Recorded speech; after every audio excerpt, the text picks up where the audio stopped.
And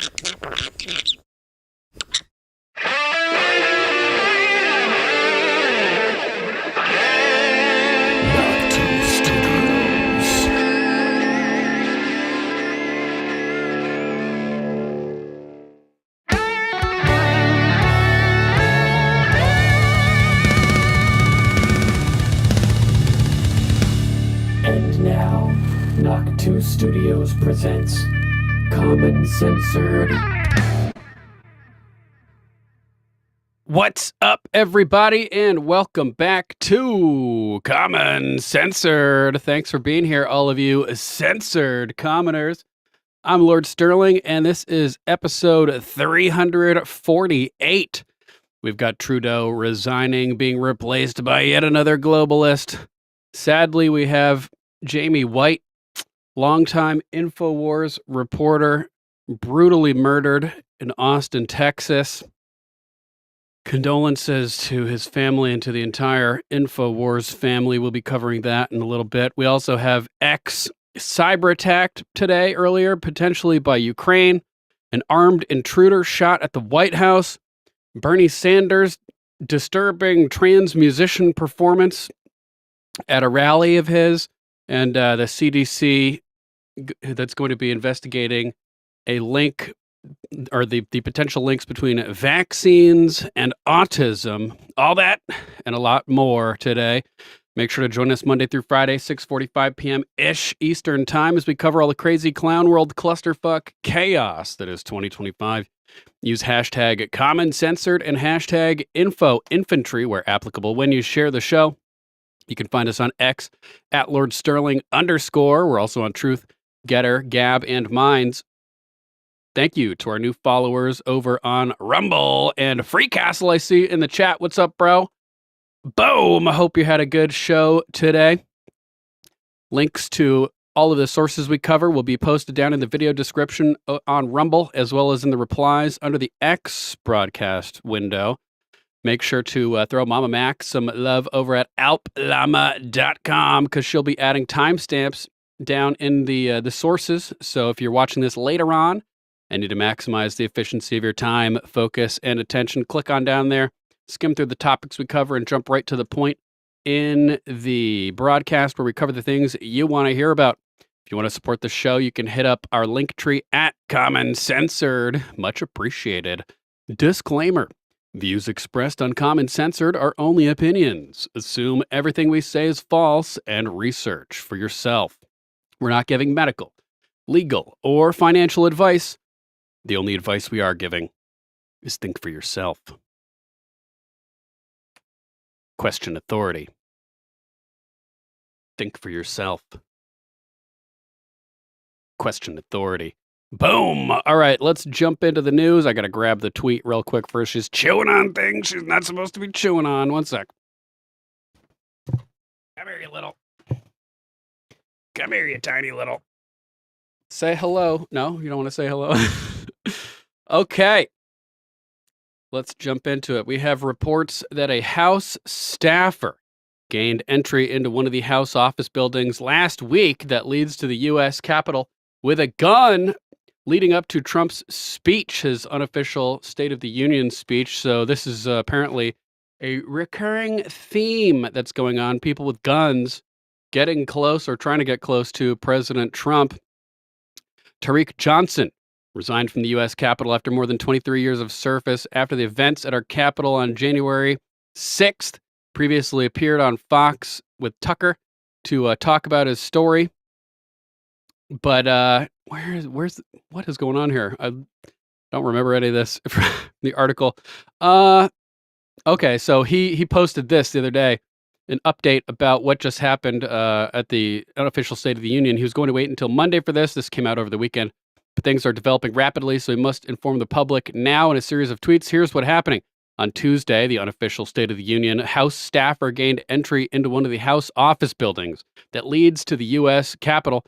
That staffer was in possession of a gun. He was eventually caught and arrested. What makes the problem even worse, I'm told the staffer asked after his arrest what the problem was with this, as no one had said anything to him about bringing the gun in the previous day.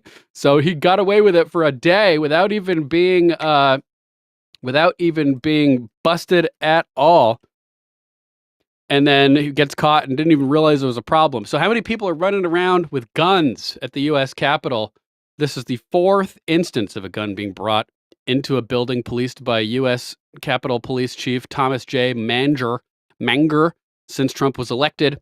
What is frightening to the Tariq Johnson is that both dates that President Trump attended events at the Capitol, it was on a date where a gun made it into one of the buildings. And I'm told one of the guns made it into a room where President Trump was actually in and made it only feet away from him. Trump had come up from Mar-a-Lago to do something in D.C. a few weeks ago, right before the inauguration, I think. And that's when the first incident had occurred. Tariq Johnson also continues saying, this can't happen. Still getting more information on this, and I'll have another tweet tomorrow. He was the former lieutenant of the U.S. Capitol Police.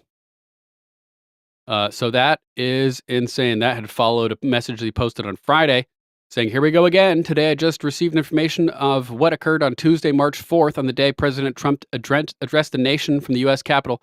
You clearly are going to try to conceal it from the public as much as you can, but you must understand it will not be possible for you to conceal anything as long as I am breathing. So he had put out a message saying, do the right thing, let people know what happened, and apparently that did not happen at all. We also have another post from Jeannie. Might be about the same thing, actually. I thought it was a different event. Hold on one sec. Let me look over here. I thought this might have happened before the inauguration as well. Let's look over here and go to his message. So this was from February 27th. It looks like this also happened leading up to the inauguration. Let's zoom up here with a different tab. Tariq Johnson to Capitol Police Chief Thomas Manger. First, I would like to thank you for taking time to read this letter, as I know you are extremely busy, so I'll get right to the point. I was informed by multiple sources that on January 20th, 2025, in the U.S. Capitol, a high-ranking United States Capitol Police official authorized an uninvited, non-ticketed guest to attend President Trump's swearing-in testimony. I have been told that said guest was allowed to bypass the security screening and was in possession of a handgun.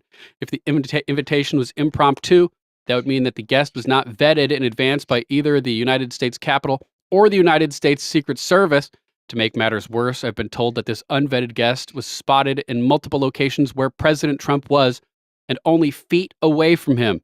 Finally, my sources tell me that the U.S. Capitol Police official involved is under investigation because of this incident and was transferred out of the Protective Services Bureau until the conclusion of the investigation. I think it was when Trump was up for the Jimmy Carter funeral and then went to the Capitol building to make the rounds and say hello to people. Somebody got arrested with a gun additionally in another incident at that day as well. I don't think he got into any buildings, but he was arrested trying to get into the Capitol, I think, with some knives. Maybe it was just knives with that guy, but super, super sketchy nonetheless. With the information I have outlined above, I've formulated a few questions. So he's saying, what the hell is going on here, basically? Thanks, Jeannie, for sharing this one with us too. Multiple instances over here of this occurring, and now we have even more.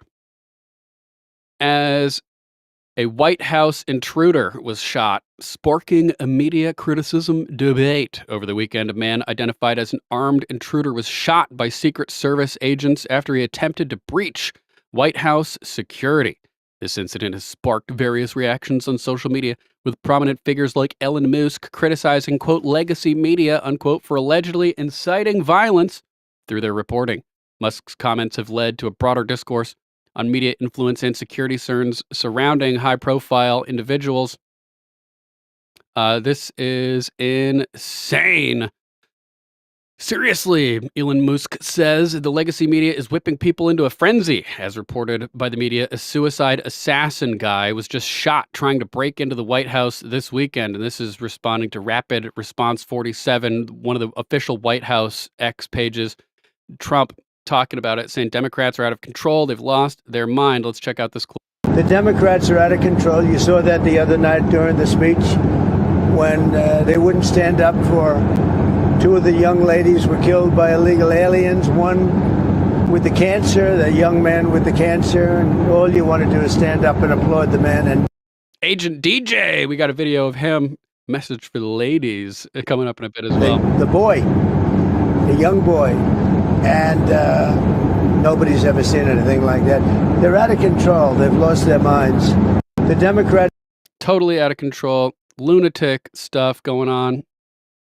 Insane. And meanwhile, cyber trucks and Teslas are being vandalized and attacked all over the country, and Tesla buildings are being attacked. Like, this is insane, man.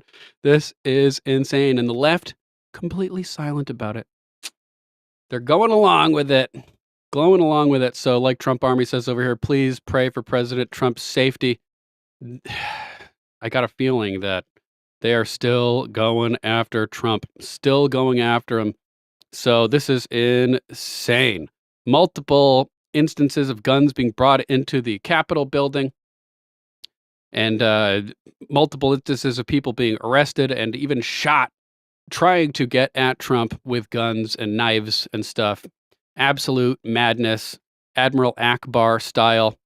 In more madness, Canada just doubling down on their insanity as Justin Trudeau has resigned, and Canada's Liberal Party has elected Mark Carney as his replacement. And from what I understand, this guy is like a WEF globalist with 3 passports, and just like the exact type of dude you don't want involved with politics. In first place, the next Prime Minister of Canada, Mark Carney, with 131,674 votes, resulting in 29,457 allocated points, representing 85.9% of the vote.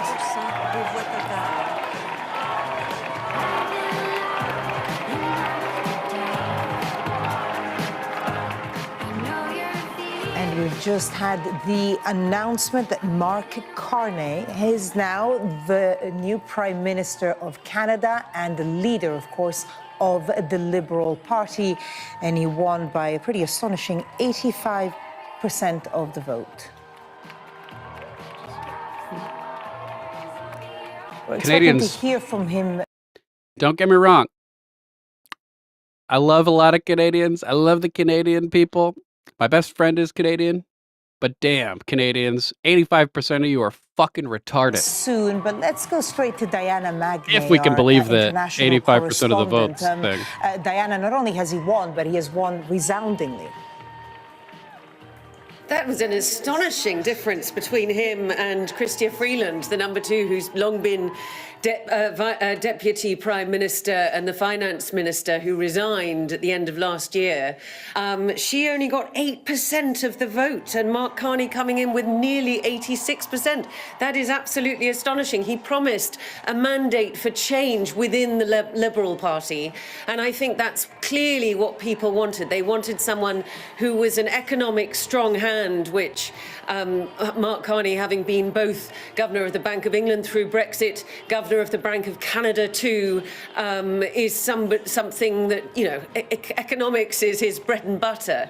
And I think also this was clear that they just wanted to move away from the politics of the last decade of Justin Trudeau, with whom Chrystia Freeland was so closely implicated.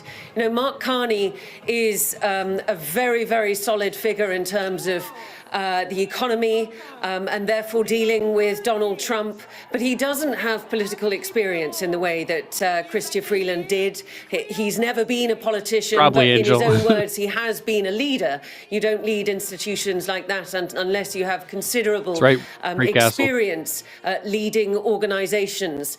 And he has a very, very difficult job on his hands in terms of this tariff war with Donald Trump. But clearly, the Canadian Liberals felt that he was the man to combat Donald Trump rather than Chrystia Freeland. So, I shall now reiterate my suggestion from a year ago. It's time to invade and liberate Canada. That's right. Let's invade, guys. We can't allow this to happen. It's like NATO putting missiles on Russia's border. It's the WEF installing the equivalent of a political missile, on our border up in Canada. So let's invade and liberate the Great White North, ladies and gentlemen. The time is approaching. Mark Carney named Canada's new prime minister after Trudeau steps down. Carney, previously known as a central banker and economic advisor, has been selected by the Liberal Party to replace JT as PM of Canada. Trudeau announced his resignation from leadership, citing a need for change. Come on, Loki. This is not a change. Citing a need for change after a significant tenure. Carney's selection comes with mixed reactions, focusing on his international experience versus his lack of elected political background. Pierre Poilievre saying Mark Carney's chief of staff is none other than Trudeau's ex-public safety immigration minister, Marco Mendicino. Yeah, totally big change. Same people, different face. He's the guy forced to resign after he, quote, moved mass murderer and serial rapist Paul Bernardo out of a maximum security prison, allowed gun crimes to surge 116%, did nothing to stop Beijing's foreign interference in Canada's democracy, helped Trudeau break our immigration system. Nothing has changed. Do these guys really deserve a fourth term? I would say no. No. Mark Nixon saying Pierre Poilievre just obliterated Mark Carney. This is the fighter Canada needs. No weak answers, no scripted BS, just facts. The gloves are off. Full attack mode. Invade and liberate mode. Pop the popcorn. Let's get to an election now. Unfortunately, this did not end up playing out the way we wanted to. But let's hear Pierre's impression of Mark Carney. What economic and diplomatic experience do you have to go up against Donald Trump? Oh, quite a lot, actually. So I was the Minister of Jobs and Housing in the Harper government, during which time housing cost half as much as it did. Nicely said, T. T. McGroin says, same song, different verse. That's right. History rhymes. Helped Mr. Harper cut the GST, cut income tax, cut business tax, and balance the budget. Over my time in Parliament, I've been scrutinizing and studying the books on the Public Accounts Committee, the Operations Committee, the Finance Committee. And if you want any proof that my economic ideas are the best, the Liberals are all trying to pretend that they're copying them right before the election. All the big economic questions of the last 5 years, Mark Carney has been wrong and exactly wrong, and I have been right. I said 5 years ago the money printing would cause inflation. He said deflation was. Money printing is inflation. They changed the definition to make inflation the rise in prices. That's not inflation. That's the result of inflation. Inflation is the expansion of the monetary base, aka printing money. But they conveniently drew everybody's attention over the prices to hide the fact that the money printers, the money changers, the central bankers like Mark Carney are causing the inflation. Horizon. I turned out to be right. I said the carbon tax would drive up food prices, and it did. Drove them up 37% faster in Canada than in the United States of America. I was the first parliamentarian to predict that we would have the inflation crisis, while Carney, Freeland, Trudeau, and others were saying that we would not. I was the first one to be, along with my Conservative colleagues, fighting for pipelines. Pipelines now everyone claims that they support after opposing them for the last 10 years. So if Mr. Carney is so smart on economics, how is it that he was so wrong for so long on all of the economic issues?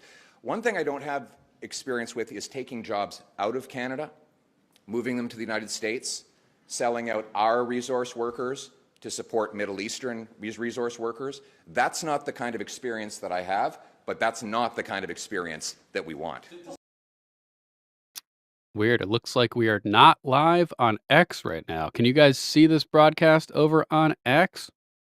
Says we're live here, but I don't actually see it on my page. Let me know if you guys can find the broadcast over on X. Does this look like change to you? Says Pierre Poilievre. No, it looks like two butt buddies in a loving embrace. Disgusting. Disgusting. Joey Manarino saying the new Prime Minister of Canada has never been elected to Parliament. That's not really a relevant factor. Trump had never been elected to anything. He's literally never been voted by the citizens of Canada into any seat, neither had Trump, so that's not really valid criticism. How are the Canadians not in a complete outrage right now? I mean, that's a good question. Not because he hadn't been elected before, though, but because he's a scumbag central banker biatch. Look at this. So he's in favor of getting to zero net emissions. In other words, he wants to completely shut down industrial civilization. Skepticism about ESG labels or sustainable labels. And that, again, is one of the reasons we're having this ruthless, relentless focus on net zero. Because in the end, look, we can't stabilize the climate unless we get to net zero. And it's as simple. These are hard numbers. Your emissions are either A or B. They're going up or down. And if they're going down, are they going down consistent with the science? We anchor it in the science, the same science the UN and others use for the 1.5 degree objectives. So the fake propaganda, aka Science TM, gotcha. This guy's a scumbag who wants to shut down industrial civilization, playing right into the globalist agenda. Highly frustrating. I don't believe for a second that he got 85% of the vote. Something is going on up there that we can't trust. Marty up north says he's mocking us. He used a loophole to avoid disclosing his financial assets. He also holds 3 passports and lives in New York. The Liberals just elected the ultimate globalist. What a scumbag, man. Where's a meteor when you need it? Full disclosure. I know the leader of the opposition's into full disclosure, so I'm going to... Full disclosure. Full disclosure. Just want to get this on the table. Bob goes to my church. God, what a scumbag. What a scumbag. Apparently, Douglas McGregor, the Colonel, saying, breaking. Incoming Canadian Prime Minister Mark Carney linked directly to Ghislaine Maxwell. Never would have imagined that. Looks like we have a farewell speech from Justin over here.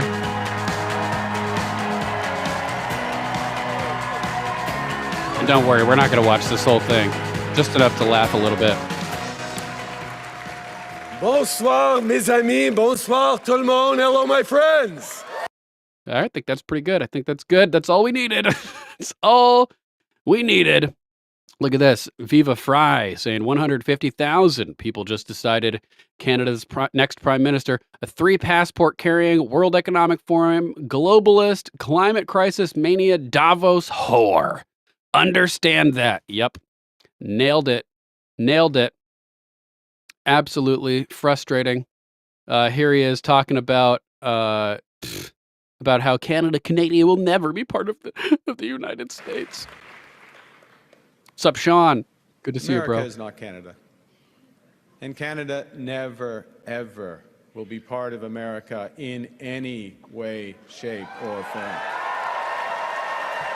form.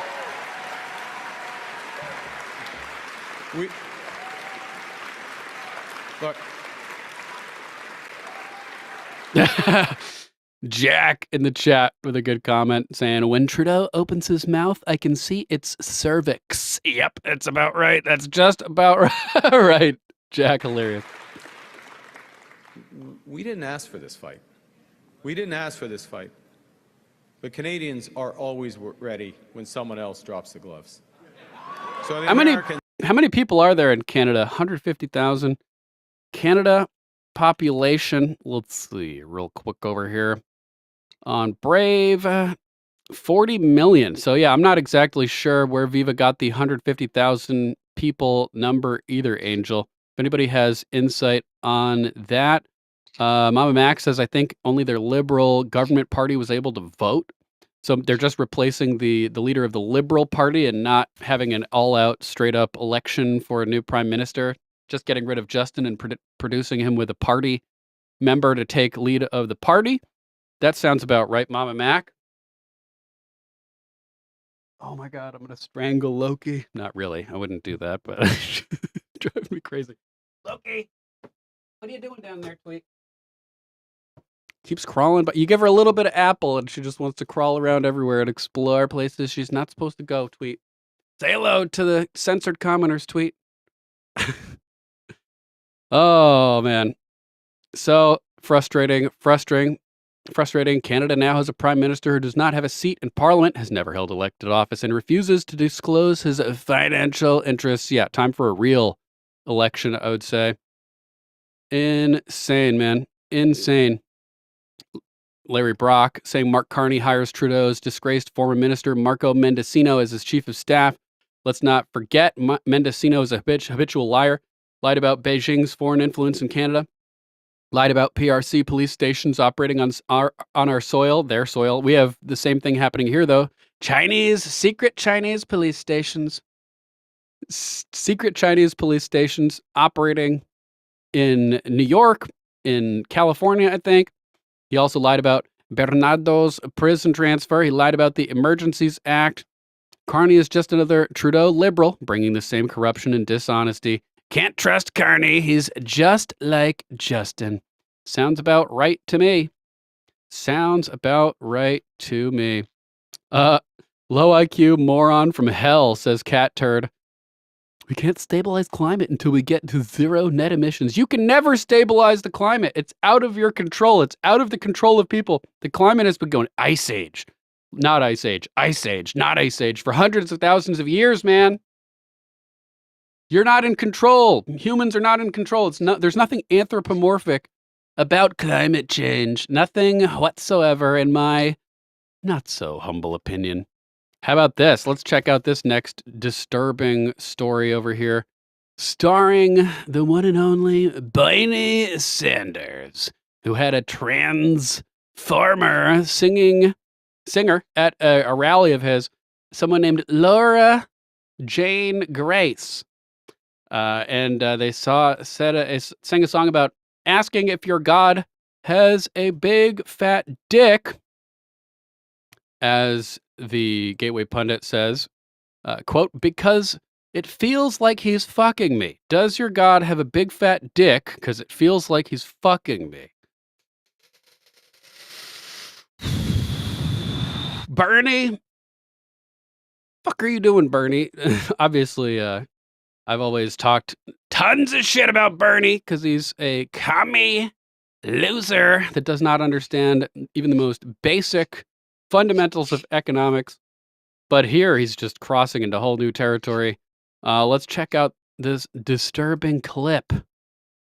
Apologize in advance for the ear aids. Let's get the hurl cam on deck for this one.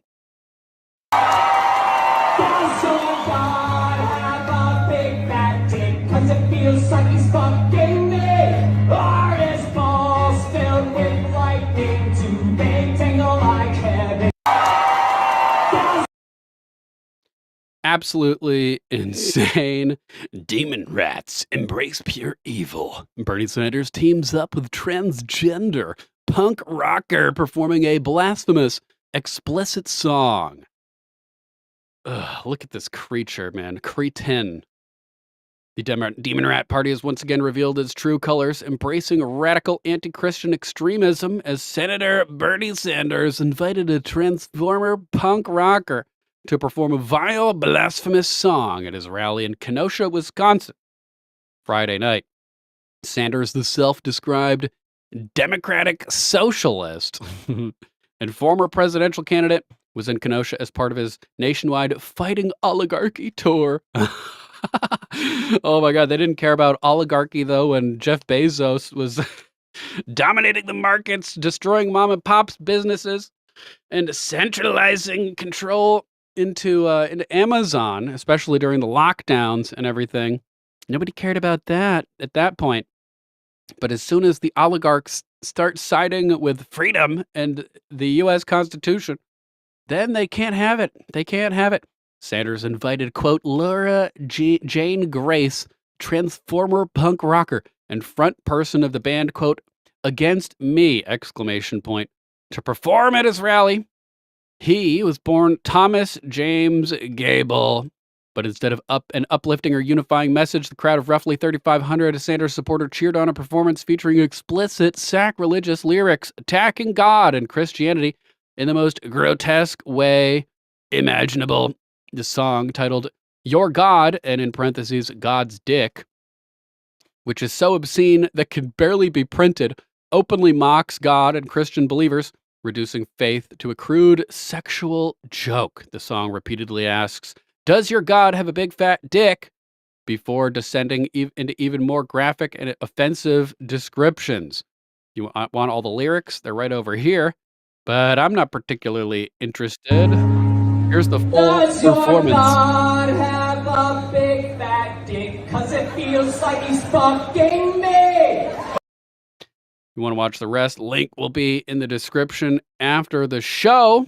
But these people are lunatics, man. Lunatics. I got Grok to admit yesterday that not only is the slippery slope logical fallacy not inherently a logical fallacy, but that the legalization of gay marriage is a slippery slope event that led directly to extreme denial of reality with radical beliefs such as trans theory and stuff like that. So that was kind of a little bit of fun yesterday as I got Grok to admit that. I sent that over to Mama Mac. I don't know if she got a chance to read it, but a little funny. And as for our next story, we have RFK Jr., and we mentioned this last week, but RFK Jr. has asked the CDC to investigate the link between vaccines and autism as childhood diagnoses skyrocket. LFG.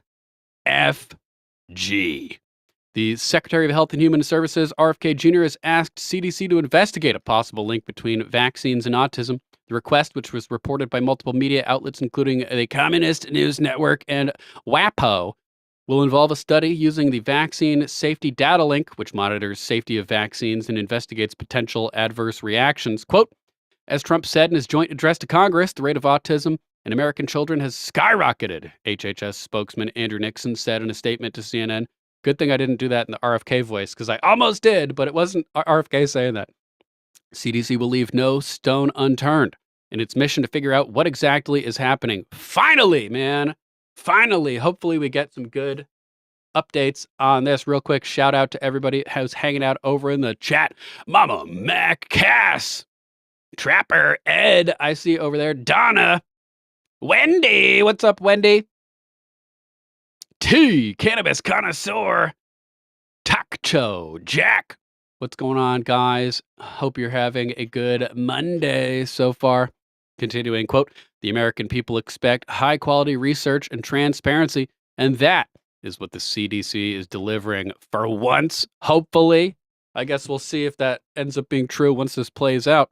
Secretary Kennedy has long advocated the belief that there is a link between vaccines and autism, although the claim remains contentious and disputed. Establishment scientists and mainstream media claim that there's no evidence for a link between the two things and insist the rising number of diagnoses is a result of increased awareness about mental conditions. Yeah, we were just too stupid to be able to tell when people were autistic before. Anderson Inc. saying, my daughter has autism. Let me find out. It was from all those damn shots. Sorry, bro. I can virtually guarantee it, unfortunately. And really, really sorry that happened, man. I think you guys know exactly what it is. And it's pure evil! Pure evil. So I think that the establishment scientists are confusing evidence with proof because there's tons of evidence. It just depends on whether you believe that evidence amounts to proof or not. So let's be real. There's tons of evidence. Is it proof? Hopefully this investigation will shine light on that. Exactly, Cannabis Connoisseur. No autism in the Amish community with anybody who hasn't been vaccinated. That's evidence. It's not proof, but it's evidence, so that their contention that there is no evidence is just on its face, flat out, false, disingenuous, dishonest. What are they hiding? I think we're going to find out. That's right, Cass. We love the Amish. Hoot, hello. I see you in the chat too, brother. Hope you had a good weekend. Hoot says either vaccines or the shit they pour into food sources. Yeah, I think it's a combination of all of the above, which also makes the Amish a great test, a great control group for this because they eat nice, natural, organic, healthy foods as well. So they don't get the jabs, they don't get the foods. Good control group all around. Evidence leads to proof if it's investigated, says Tak Cho. And that's right. That's why they don't want to investigate, because they know the truth and they know exactly where the evidence will lead, in my not so humble opinion. During his joint address to Congress earlier last week, Trump pledged to follow through on RFK Jr.'s slogan of Make America Healthy Again, and pointed to stats of how rates of autism among children have skyrocketed over recent years. How stupid do they think that we are? You think you just couldn't tell that 1 in 32 people had autism 50 years ago, and we just couldn't diagnose it? Yeah, bullshit. Bull fucking shit. They know exactly what's going on. So we saw the clip from Trump at the address last week. I just thought that was worth mentioning again because it's super duper important, and we need to get to the bottom of this. In other good news, we have Rubio saying that the USAID Doge audit is complete, and he's slashing 83% of USAID programs, hailing Doge for supporting, quote, historic reform. You just love to see it. Secretary of State Marco Rubio announced on X early Monday that following a 6-week review, USAID, a rogue agency captured by the deep state, will see most of its programs canceled, and the State Department will oversee the remaining programs still in operation. Bye-bye, USAID. Bye-bye. We won't fucking miss you. Quote, the 5,200 contracts that are now canceled spent tens of billions of dollars in ways that did not serve, and in some cases even harmed the core national interests of the United States. Ooh, sorry, tweet. He continued, in consultation with Congress, we intend for the remaining 18% of programs we're keeping, approximately 1,000, to now be administered more effectively under the State Department. Rubio thanked Elon Musk's Department of Government Efficiency for this, quote, overdue and historic reform of USAID, which had become notorious for inefficiencies and bloated bureaucracies, wasting tens of billions of dollars taxpayer funds on programs that undermine American interests, such as funding radical left-wing programs around the world. Here's his post from Marco Rubio. After a 6-week review, we are officially canceling 83% of the programs at USAID. Now do that across the entire government, and it'll be a good start. A good start. And there'll still be more cutting that needs to be done, in my opinion. I won't be happy till 95% of it is gone. Across the entire executive branch. So we pretty much read all this stuff. Good stuff. Good stuff. How about this one? Trump DOJ hits back after a corrupt Obama judge rehires the Biden-appointed labor board leader Gwen Wilcox. Update. D.C. Circuit Court of Appeals ordered Wilcox to file a response by Tuesday, and the Trump DOJ must reply by Thursday. Trump Justice Department on Monday filed an emergency motion for a stay pending appeal after a corrupt Obama judge reinstated a Biden-appointed labor board leader. Quote, this appeal arises from an order of the district court reinstating a principal officer of the United States whom the president has lawfully fired. The court's unprecedented order works a grave harm to the separation of powers and undermines the president's ability to exercise his authority under the Constitution. The government seeks a stay of the order pending appeal and respectfully requests an immediate administrative stay, the DOJ wrote in the motion for a stay pending appeal. Last Thursday, a federal judge reinstated labor board leader Gwen Wilcox and called Trump's firing a, quote, blatant violation of the law. No, the blatant violation of the law, in this case, the supreme law of the land, the United States Constitution, is the judicial branch trying to interfere in executive branch authority. Executive can hire anybody under their leadership in the executive branch. In January, President Trump fired Biden-appointed Democrat chair of the National Labor Relations Board, Gwynne Wilcox, and the general counsel of the board. Trump's decision to fire pro-union members Gwynne Wilcox and the Labor Board's general counsel, Jennifer Abruzzo, got pushback from the agency and was described as an, quote, unprecedented and illegal move. Nonsense! Where's the precedent in early American history of the judicial branch telling the executive that they can't hire and fire people in the executive branch? It's non-existent. Non-existent. So this needs to go up to the Supreme Court.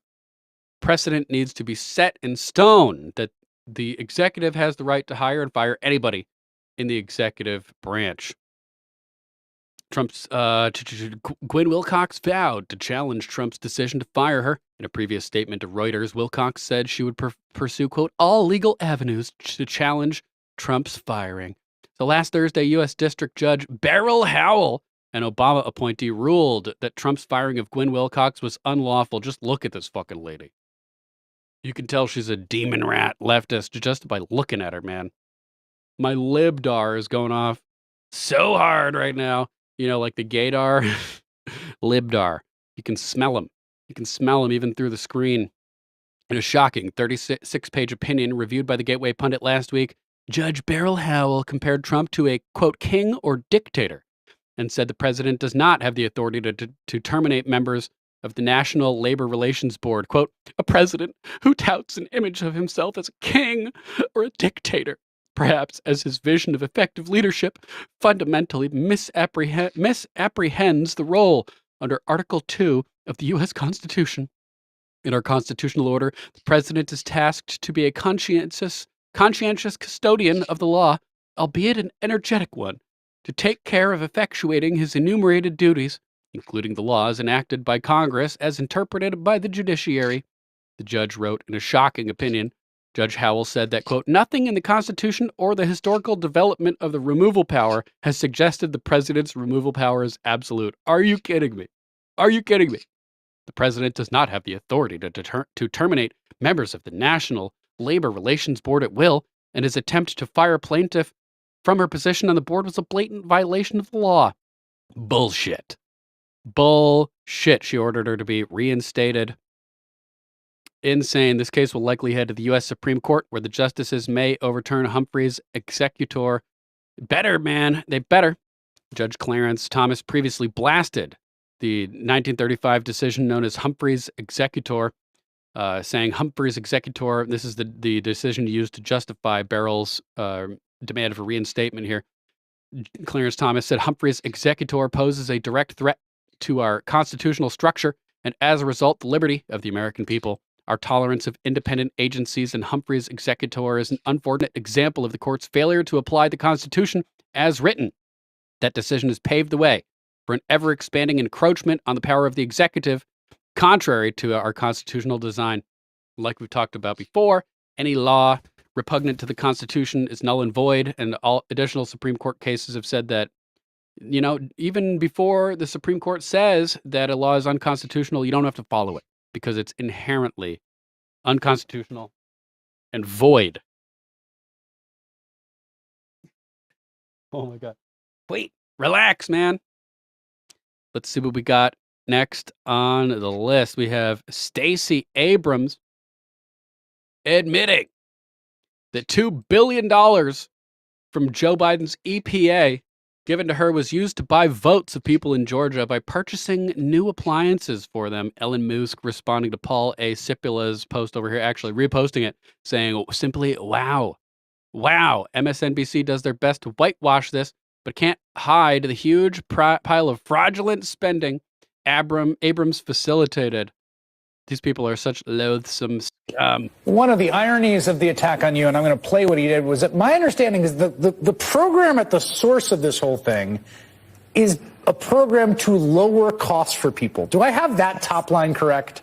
You have it absolutely right.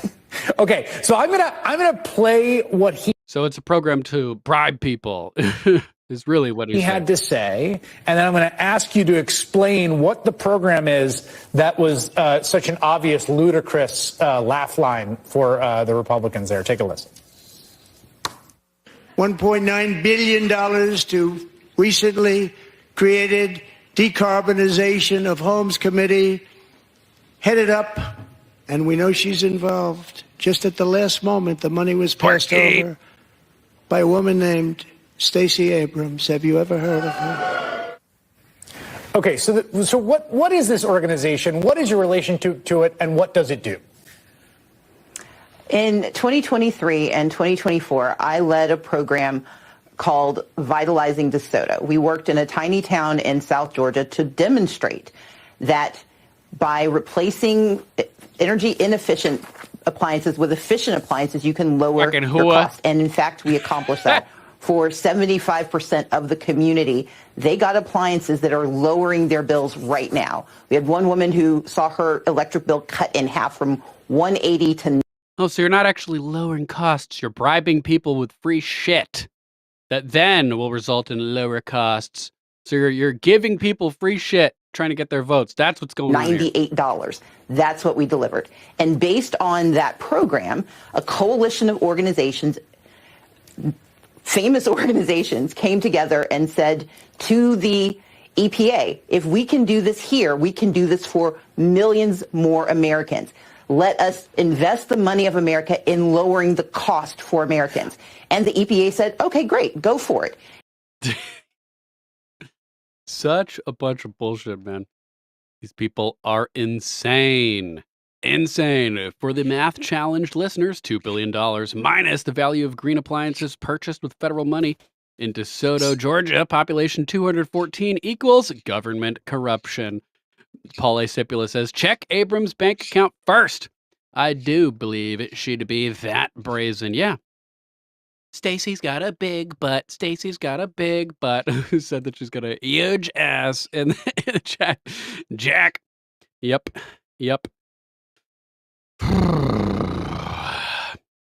Gigantogynophobia. Fear of large women. Oh, man. Trapper, you been watching Dexter? You've been watching Dexter, saying Dexter might eyeball her a bit more. Maybe. I just finished my Dexter original rewatch. I mashed 8 seasons in like 2 weeks. I need an outlet when I'm not dealing with politics stuff. It's a good escape. A good escape. And I'm not a serial killer, but I always have felt like an outsider, just like Dexter. So, sort of kinship with him, although, I do believe in due process. Let's move on to our next topic over here. As Tulsi Gabbard follows through and revokes security clearances from the 51 spies who lied, and Blinken, Letitia James, and deep state lawyers, and Sleepy Joe's no longer getting that daily briefing, just like Trump said, canceling Joe Biden's security clearance. Excuse me. Director of National Intelligence Tulsi Gabbard revoked security clearances from the 51, quote, spies who lied, several Biden-era officials, and deep state lawyers. Joe Biden also is no longer receiving his daily brief. Last month, President Trump stripped the security clearances of at least 8 corrupt, quote, antagonists who worked for Biden or targeted him for ruin over the last several years. Blinken, Sullivan, Letitia, Fat Alvin, Lisa Monaco, Andrew Weissman, Mark Zaid, not sure, and Norm Eisen, the man behind all the lawfare against Trump. And on Monday, today, Tulsi Gabbard said that on Trump's orders, she has revoked all of their security clearances. Quote, per POTUS directive, we'll hop over to X to her post over here real quick. Per at POTUS directive, I have revoked security clearances and barred access to classified information for Anthony Blinken, Jake Sullivan, Lisa Monaco, Mark Zaid, Norm Eisen, Letitia James, Fat Alvin Bragg, and Andrew Weissman, along with the 51 signers of the Hunter Biden, quote, disinformation letter. President's daily brief is no longer being provided to former President Biden. Oh, so sad. So sad. One of the other reasons, Murray at Rothbard 1776. If you guys don't know Murray Rothbard, check him out. One of the originals in the Austrian School of Economics, which if you study, you'll be able to see right through the boom and bust that results naturally from the Keynesian Chicago School deficit financing economic system. Murray at Rothbard 1776 says one of the other reasons this is extremely important is because security clearances are a huge source of profit and revenue for these corrupt officials. Take away their access, take away their ability to leak information, take away their financial ammunition. Hopefully, this is just the start of some much needed and overdue accountability. Agreed. Agreed.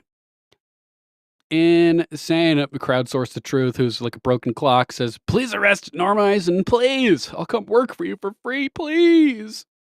Says it is my sincere hope that this is the best 60 seconds you experience all day.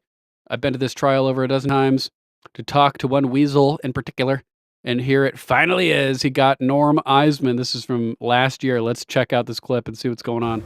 Norm, exactly the guy I wanted to speak to. I'm sorry, I'm on a call. Well, it doesn't matter because you're a fucking liar who set this all up, and Costello just exploded your bullshit. You're going to jail, bro. Hopefully. What's the matter? Officer, this gentleman is harassing me. I'm not harassing him. I'm asking him questions. This is a guy who's lied to set up this whole trial. Norm, I'm not harassing you. I'm asking about how you've lied to set up this whole trial, how you've obviously coerced Michael Cohen to pay Stormy Daniels out of his own money. That's exactly what Costello testified to, and that you're lying about, Norm. Why are you lying, Norm? You are destroying this country, you know that? You're gonna go to jail, Norm. Jail, Norm. They like guys like you in jail. You know what happens to you in jail, Norm? You get loose. And I'm not talking about dancing. Brutal, brutal. So hopefully something actually happens here as we move forward. Look at this one from February 17th. Roger Stone on Real Alex Jones saying regarding Elon and Doge, quote, we knew that Norm Eisen, Mary McCord, and Andrew Weissman orchestrated the Russia collusion hoax. Let's check out Roger Stone talking about good old Norm. Roger, let's talk about these creatures, and boy, has the worm turned for them. You know, Alex, it's absolutely incredible. So we knew that Norm Eisen, along with his colleagues, the most corrupt federal prosecutor in American history, Andrew Weissman, a woman named Mary McCord, orchestrated the Russian collusion hoax, orchestrated Ukraine impeachment 1, Ukraine impeachment 2, both hoaxes, largely responsible for the theft of the 2020 election, and of course, responsible for the January 6th Fed surrection. But little did we know that you and I were paying for all of this with our tax dollars. So the non-governmental orchestrators of these outrageous attacks, given the fact that John Brennan, the CIA director, James Comey, the FBI director, Susan Rice, the national security advisor, were running the play from inside the government, but Eisen, Weissman, McCord running it from the outside. Now, it is music to my ears that Elon Musk, who is doing an amazing job of exposing the abuse, waste, fraud, and most importantly, the corruption of our federal government and the billions of dollars they are wasting, propping up political narratives, toppling foreign countries. Before it's over, I think you're going to find them propping up the false narratives regarding the 2 assassination attempts on President Donald Trump. You can see these epic criminals. You can almost hear their, you know what, puckering in the background here, because now suddenly the shoe is on the other foot. Frankly, I can't wait until 29 heavily armed FBI agents brandishing fully automatic M4 assault weapons storm Norm Eisen's place. So he's referring to the time that his house got raided in the morning, and somehow CNN, think it was CNN or maybe New York Times. They knew about it in advance and were there to get it all on video as he was dragged out of his house at like 6 a.m., 5 a.m. and stuff. At 6 o'clock in the morning. That will be a great day indeed. 6. That's right, Roger. Already documents are coming out, but what we love Roger Stone over here. So here's the trending topic. Biden officials lose security clearances in Trump's retaliation move. I don't know if it's a retaliation move as much as just doing something sane because these people are sabotaging us from within. So, but yeah, that's right, Hoot. It would be poetic to a big degree, bigly, you could say. So here's the trending topic. If you guys want to look into all of that, get everybody's takes on what's going on over there. Link will be in the description. Let's jump over to our next topic for today, as Elon Musk provides an update on the massive cyber attack against X. As previously reported, social media platform X was down on Monday morning. Thousands of users reported issues with logging in and posting. Rumble was down for a little bit earlier too. 500 service unavailable. According to Down Detector, there were at least 4 or 5 outages reported by users. Big outages over here. Later Monday morning, Elon Musk provided an update and said it was a massive cyber attack. Said there was and still is a massive cyber attack against X. He said that this particular type of cyber attack is sophisticated and claimed a country might be involved, saying, quote, "We get attacked every day, but this was done with a lot of resources, either a large coordinated group and or a country is involved." And then he said, tracing. And this was reposting Doge Designer, saying first protests against Doge, then Tesla stores were attacked. Now X is down. I wouldn't rule out the possibility that this downtime is the result of an attack on X. Yeah, seems to be.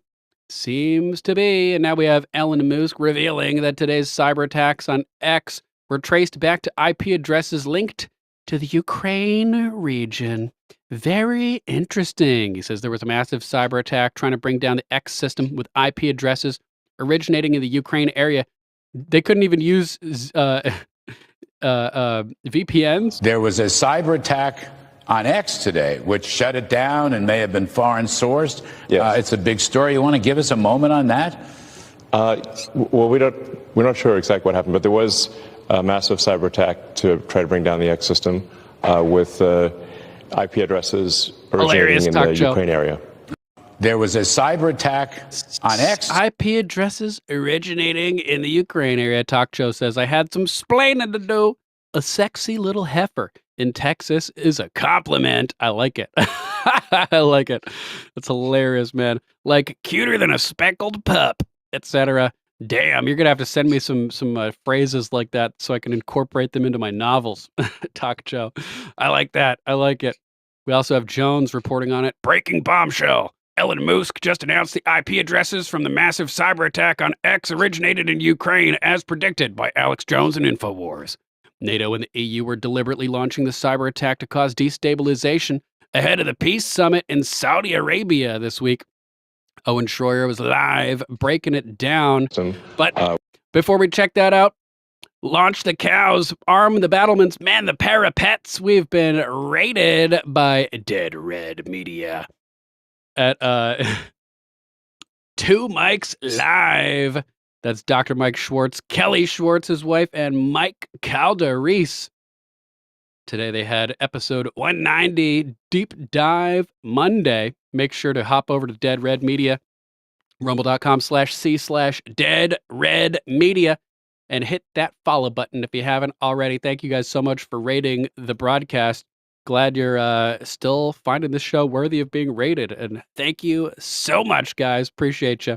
Let's jump into InfoWars coverage of this with Owen Schroyer. We're not sure exactly what happened, but there was a massive cyber attack to try to bring down the X system with IP addresses originating in the Ukraine area.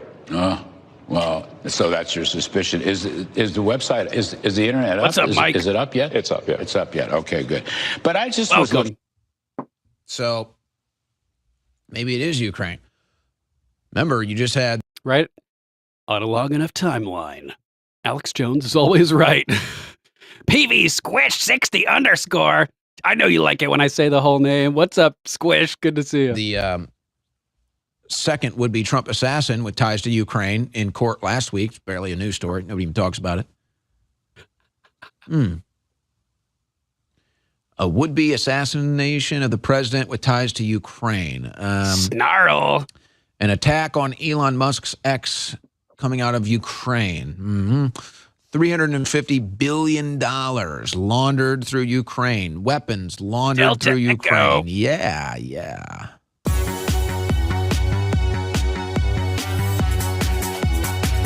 Anyway, nationwide Tesla protests against Elon Musk are escalating. It's now over 100 incidents at either Elon Musk, Tesla dealerships. So Musk is not even there. A lot of these are independently owned. But it's Tesla dealerships, it's Tesla charging ports, now over 100 incidents. And you've had hundreds of arrests. And it's all because of leftist propaganda against Musk, just like they did with Trump in 2016 and 17. It's the radical left, it's the violent left, it's the Democrat Party, it's the biggest terror group, criminal operation in the history of this country. So they also had an attack on X today. There was some digital attack on X today. I'm not sure if Musk has said anything since I've been on the air. Right before I went on air, they seemed to get it under order. It looked like it was out from about 10 a.m. Central to about 1 or 1 o'clock Central, Amber maybe. May, what's up? And then Musk posted this statement. There was and still is a massive cyber attack against X. We get attacked every day, but this was done with a lot of resources. Either a large coordinated group and or country is involved. We are tracing it. Okay, so they have made an announcement since Elon Musk massive cyber attack on X originating from Ukraine. There was a massive cyber attack to try to bring down the X system with IP addresses originating in the Ukraine area. Well, that could easily be a false flag. That's what's being reported right now. But if it is Ukraine, which wouldn't necessarily surprise me, I don't know what the motivation there is, other than now maybe Musk being against the Ukraine war. Think about all Musk had done for Ukraine with Starlink and other things that he's offered to help them. And that was before I think people really understood. See, here's what it is. And then we'll kind of get back to the Musk story. But you know what? It just hit me with this story. People see Musk or maybe even some of the Republicans. And you can go back, and when the Ukraine war started, they were in support of Ukraine. Because, look, everybody's catching up. Eventually everybody will be where you're at right now, or where we're at. See, and let's be clear here, we're not the tail wagging the dog. We understand the complexities of the world. But here's a perfect example. When the Ukraine war first started, when Russia first went into Ukraine after Biden got elected, the first propaganda push, media push, narrative push was, Russia bad, Ukraine good. We need to do everything we can to protect Ukraine. And so that was kind of the mainstream acceptance. And even most, normies or even kind of Republican loyalists and everything else were like, oh, yeah, okay, Russia bad, Ukraine good. So they kind of just hop into it. It seems easy. Everybody's going along with it. That's the mainstream. Just hop in and ride along. And Musk was probably the paradigm that got Musk in the pro-Ukraine thing. Or he just didn't want people to die or just wanted to level the battlefield, Ukraine versus Russia, whatever. But a lot of these people hopped on it in support of Ukraine and are now saying, yeah, we're not supporting it anymore. Might even be very vocally, vehemently against it, like an Elon Musk. What is that phenomenon? See, if you're a listener of this show, or if you've been through the political propaganda process for so long, you have a different instinctual reaction. You have a different response to mainstream media propaganda. Your immediate response is either to question it, to be extremely cynical of it, or to just outright reject it, maybe even go with the opposite probably is true. So you understand, you already have the knowledge, you already have the understanding that I can identify propaganda and then it falls into one of these categories and then I kind of make my response properly. Not here comes the propaganda, here comes the mainstream, just hop on board. It's easy, just go along for the ride. It's easy, everyone else is doing it, like was with the Ukraine war situation. Then they look more into it and they see what's going on and all the money that got stolen and the weapons that got stolen and then the real story about the war that we've talked about a bunch. I'm not going to go into it. And then you say, oh, gee, oh, wow. Oh, so we were lied to about Ukraine too, and they stole all the money and they laundered all the weapons and then all the people are dying and they didn't even want peace to begin with. Oh, okay. Exactly. So they have to go through that process. They have to learn that. And now, if it was Ukraine, imagine that. Musk, who probably helped Ukraine with Starlink and everything else, and now they're going to attack his platform. If that's the real story. I'm not saying I know that for certain, but it could be any other foreign actor as well going through Ukraine as a distraction. I mean, folks, the biggest intelligence operation, the biggest narrative operation, intelligence operation on X in the last 72 hours has been all Israel. But that's another story I can get to. So see, that's what's going on. You understand that when something first breaks and goes mainstream like that, you either just question it, are cynical of it, or just completely deny it or assume the opposite is true. Now everybody's starting to kind of get caught up with that. Now everybody is like, huh, okay, everybody's reporting one thing. Maybe I should look at the other thing. So if it is Ukraine, imagine what that will do. But again, that could be a false flag. That could be anything. Yep, for sure. As if they wouldn't use a VPN to try to at least cover their traces. Calories, no worries, brother. No worries. I'm sure I butchered your name before as well, so no stress. Oh man, just crazy stuff. Crazy stuff. Let's see what we got next. It's come out that Zelensky did indeed pen an apology letter after his White House meltdown. Ukrainian President Volodymyr Zelensky apologized to President Trump for a heated Oval Office meeting this past week in a letter that Trump cited during his unofficial State of the Union. Steve Witkoff, White House special envoy, says Zelensky sent a letter to the president. He apologized for that whole incident that happened in the Oval Office. He said on March 10th in an interview on Fox, I think that it was an important step, and there's been a lot of discussion between our teams and the Ukrainians and the Europeans who are relevant to this discussion as well. The letter, mentioned by Trump during his congressional address, also signaled Ukraine's willingness to negotiate an end to the war with Russia. Trump quoted Zelensky as saying Ukraine was, quote, ready to come to the negotiating table and eager to, quote, work under President Trump's strong leadership to reach a lasting peace. He also said that Zelensky wrote in the letter that Ukraine is ready to sign a minerals deal with the United States. Zelensky's outreach obviously follows his contentious February 28th meeting with Trump and Vance, which the Ukrainian president later called regrettable. Oh man, what a mess. So he's over there cowering, trying to apologize. We don't forgive you. We do not forgive you. We also have Hitler Putin over here explaining why Zelensky is refusing to end the war in Ukraine, much to nobody's shock. Finally, he has cornered himself with the decree banning negotiations with the Russian Federation on a peace agreement. Why? Because if negotiations were to begin sooner or later, and most likely quite quickly, it would lead to the need to lift martial law. And as soon as that happens, elections must be held immediately.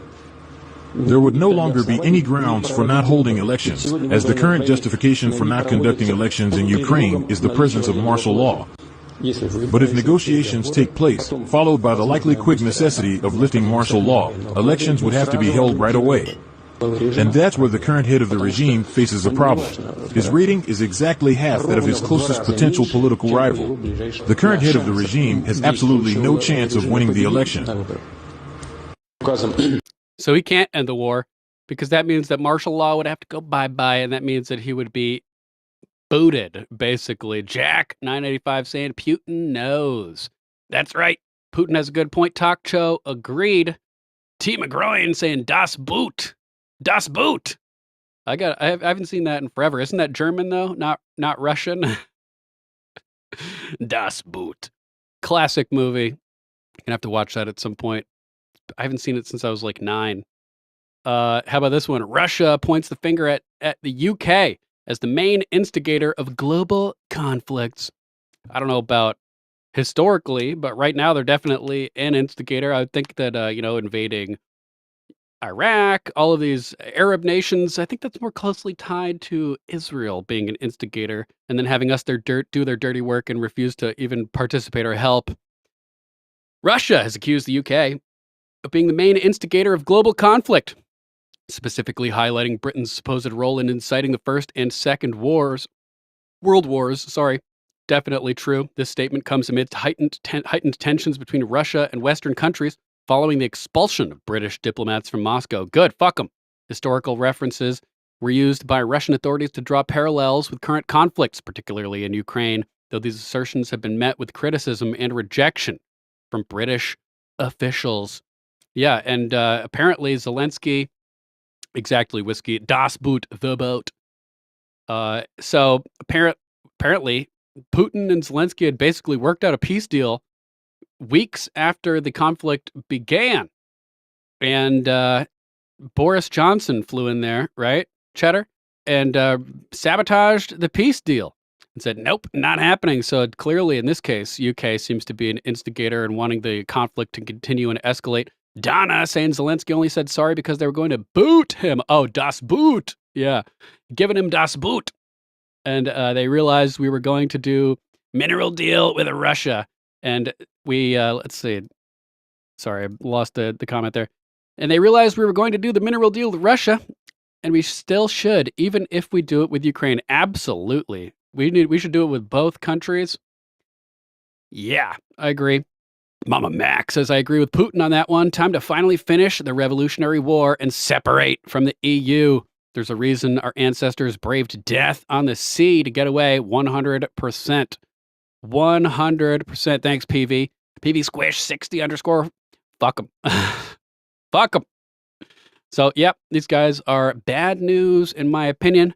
Putin, right on the money. Next, we have to cover the really horrendous news of the day. Alex Jones posting on X saying, we are deeply saddened to inform you that InfoWars reporter Jamie White was brutally murdered around midnight Sunday night, due in part to the policies of the Soros Austin, Texas DA Jose Garza. We pledge that Jamie's tragic death will not be in vain, and those responsible for this senseless violence will be brought to justice.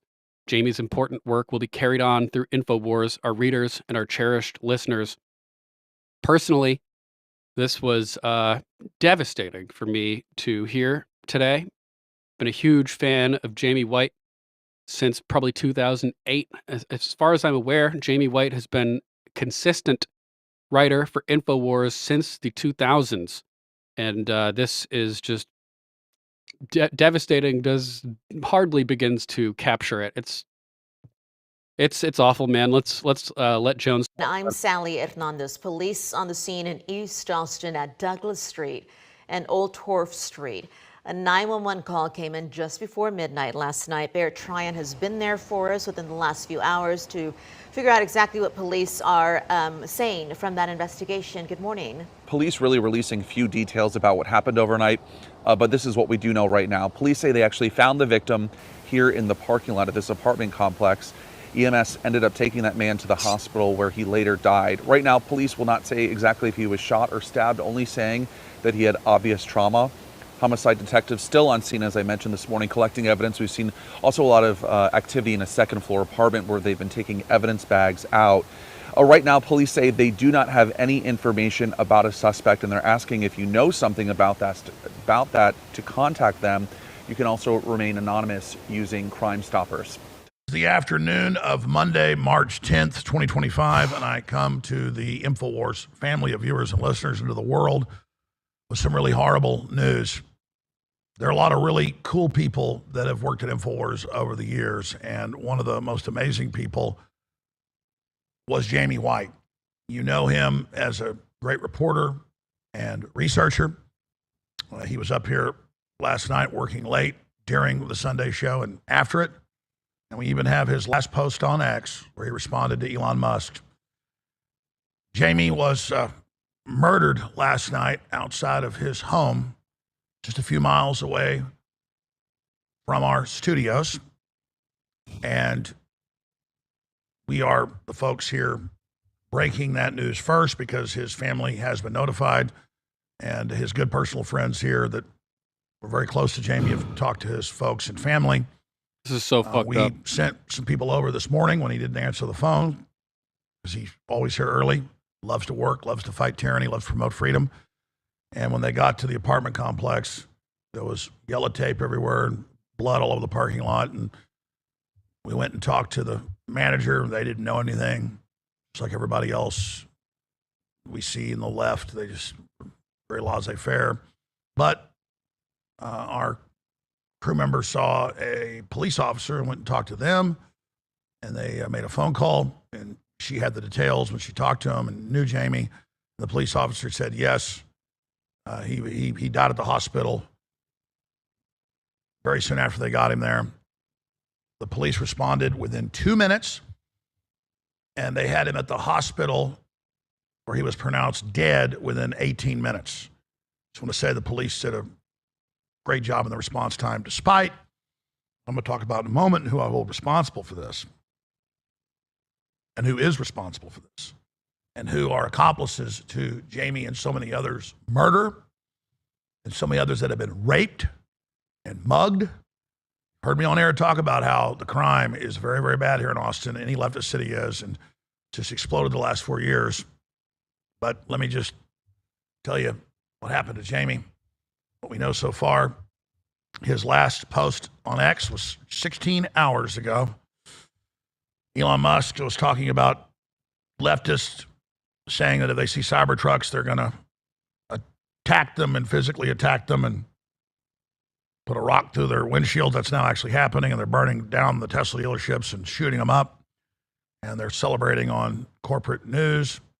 Elon responded and said, yeah, why are liberals so violent? Legacy media propaganda is a major part of the problem. I'm not saying a leftist killed Jamie, but the point is there's a lot of push for violence. Jamie White reposted Elon Musk's comment in the story, and that's the last thing we know that he ever probably did in his journalistic career. There's Jamie's X account. I've sworn upon the altar of God eternal hostility against every form of tyranny over the mind of man. Original gangster Thomas Jefferson. And I mean, I'll just say it. Jamie was our best writer and reporter. They're all great, but they all said he was the best. I mean, there's others that are almost. He was the best, man. He was the best. I've told him as much on X before and have had brief interactions with him on X. This is devastating, man. Devastating. Jamie White was a critical instrument, an asset in the info war, and the void being left behind in his absence will be impossible to ever fill. He is irreplicable. Almost as good, but not as good as Jamie. And he wrote 6-7 articles yesterday, posted all this news, did all this great research, gave us information for the show, assisted us in what we were doing. And we came in this morning, the crew looked really upset, and they said Jamie didn't come in. And so we sent one of the crew down there. And didn't look good. And then they didn't even want to tell me yet that the cops had said, no, it was Jamie White. We were the first to learn. We waited until the afternoon until the family's been told. You saw a little clip from the newscast about this in the early morning hours, and it's just become so routine. And then when somebody like Daniel Penny defends a group of people on a train, these leftist DAs throw them in prison. We'll get to that in a moment. We have one even worse than Alvin Bragg here in Austin, if you can believe that. Recognized as probably the worst in the country, an actual communist. They love the chaos. It's their Cloward and Piven. We'll get to that in a moment. Jamie would want us to talk about this. And I'm going to talk to the family again a little bit later and see if we can help out, hopefully, with any of the expenses and maybe do a give, send, go or something. This Austin literally Police feel Department sick right officers now. responded to a high-priority emergency call at approximately 11:57 p.m. Sunday night. The call was shoot, stab, hot shot, which refers to a high-priority potential life-threatening call involving possibility of an active shooter or stabbings. Officers arrived about 2 minutes later and found a male victim, obvious signs of trauma, according to APD Public Information Officer Leah Ratliff. Officers attempted Man, I feel like I'm going to throw up. Legit. life-saving measures before the victim was transported to a local hospital where he was pronounced dead at approximately 12:19 a.m. Monday morning. Homicide detectives are actively investigating the incident, which marks Austin's 8th homicide of the year. Authorities have not released information about potential suspects or specific nature of the victim's injuries. This is pretty early on in the investigation, and the homicide unit will be releasing more information as they're able, Ratliff said during a media briefing. Well, we've talked to police off record. We know more. I'm going to reveal that right now. Multiple police officers we've talked to, detectives, said off record that we said, we're really sick of this, we're tired of this, and they said we are too. We have had in the last few years our funding for crime scene people and responders cut back massively. They made the biggest cuts in areas that deal with violent crime, as we know from the news, but this was them telling us, and that they will bust really hardened people with huge rap sheets committing serious crimes, robberies, armed robberies, and that the Austin DA, who, despite all the pressure and everything, is very proud of himself. Soros put him in on record, financed his run, does nothing. In fact, they just intensify it to the point the governors had to put the state police in to Austin just to try to deal with it. And then the state police really don't know anything but writing tickets, so they just write tickets. And I've been really talking about that being a very, very sad thing. But everybody's homes and cars are being broken into. I was talking to Rob Dew, who got home Saturday night at about 11:30. I said, "You actually." Rob Dew, one of the few people that had been at InfoWars for even longer than Jamie White, I think. You're lucky you live out in the country, in a nice area. He said, actually, we pulled up. There was a truck parked at the end of the street with its lights on. He said to his wife, Trish, they're probably going to break into cars. And they did break into cars that night. They learned from the neighbors. They parked their car in the garage. Was I supposed to be on your show? This is Amber, this is what's if going so, on. I'm so sorry. And almost everyone I know has had family that have died or been brain damaged from fentanyl. I mean, this is all the open border. This is all releasing the hardened criminals. And, to read it in the news and have it happen to your friends and things is really just the tip of the iceberg when you start experiencing the left persecuting people that actually protect their fellow humans. And when you see the Soros DAs in control of over 800 jurisdictions protecting serious narcotics gangs and human trafficking gangs, and when you see different feds in ICE calling and warning some of those violent gangs in the world that there's ICE raids coming, Pam Bondi and others are reporting that they are preparing to indict some of these people. But there's so many communist traitors in the government that they're having to do polygraphs now to find out who's doing it. This is a crisis. And again, defunding the police, all of this is meant to destabilize and collapse society, Cloward and Piven. So here's one of the headlines about Jamie's murder. Austin police investigating Southeast Austin homicide. Austin City Council cuts police department budget by 1/3, mainly through reorganizing some duties out from law enforcement oversight. So they didn't just cut the police by 1/3, they turned them into social workers, the other ones. Austin mayor caught lying about police defunding after it happened and a bunch of murders happened. He said they didn't do it when they did. I mean, he did press conferences bragging. Inside a district attorney's campaign, tort reform, the Austin Police Department, he just wants people to sue the department when they actually defend people. He goes after police, throws the book at him, or when a veteran driving a lift gets armed, has somebody point a gun at him, he shoots and kills him. They throw him in prison, had to be pardoned. But this is Jose Garza, who literally in Zoom meetings calls other city employees comrades. So just look at this guy. He's doing exactly what he was put in by Soros to do. And I lay all of this squarely at the feet of these DAs and of the Soros crime syndicate and of the Democratic Party. They are the ones that administratively cut the police, prosecute the police in even cases that are 100% clear to be lawful, legal activities. And then you wonder why we can't get enough police and there's giant shortages, and you wonder why the quality goes down. But despite that, despite Austin being a war zone at night in many areas, the police were there in 2 minutes. It got him to the hospital in just 15, 20, and then he was pronounced dead there. So that's service. But you can't do your job when you don't have enough people. I'm surprised that Jones is able to stay so composed right now. I know he's known Jamie for decades, man. It's got to be internal turmoil at a huge level for Jones right now. And as President Trump pointed out, and as Tom Homan pointed out and others, they gutted the Border Patrol, ICE, all of it. I don't know if any illegal did this, but you have so many illegals committing crimes that takes away the resources. And you've got the other gangbangers that know that a very small percentage of murders are now even being solved.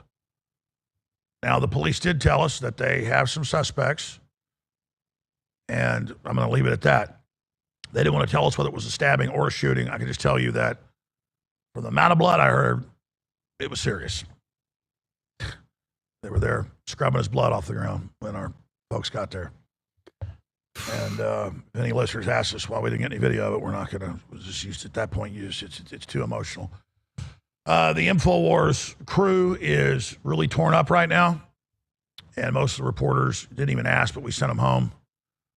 But I appreciate the crew that stayed here so we can get this information out. My condolences go to the family. Your son was and is an amazing person, and we're so proud of the work that Jamie did, and we are so proud of the work he did continuing on as we try to stabilize the country and cut the crime and stop world war. And we really appreciate your son. We really appreciate your brother. And I don't want to say he'll be missed because he's always going to be with us. He's a good man. And it's just a reminder of us how serious the stakes are, and that the individuals that are running our society administratively are engaged in just vicious, vicious policies.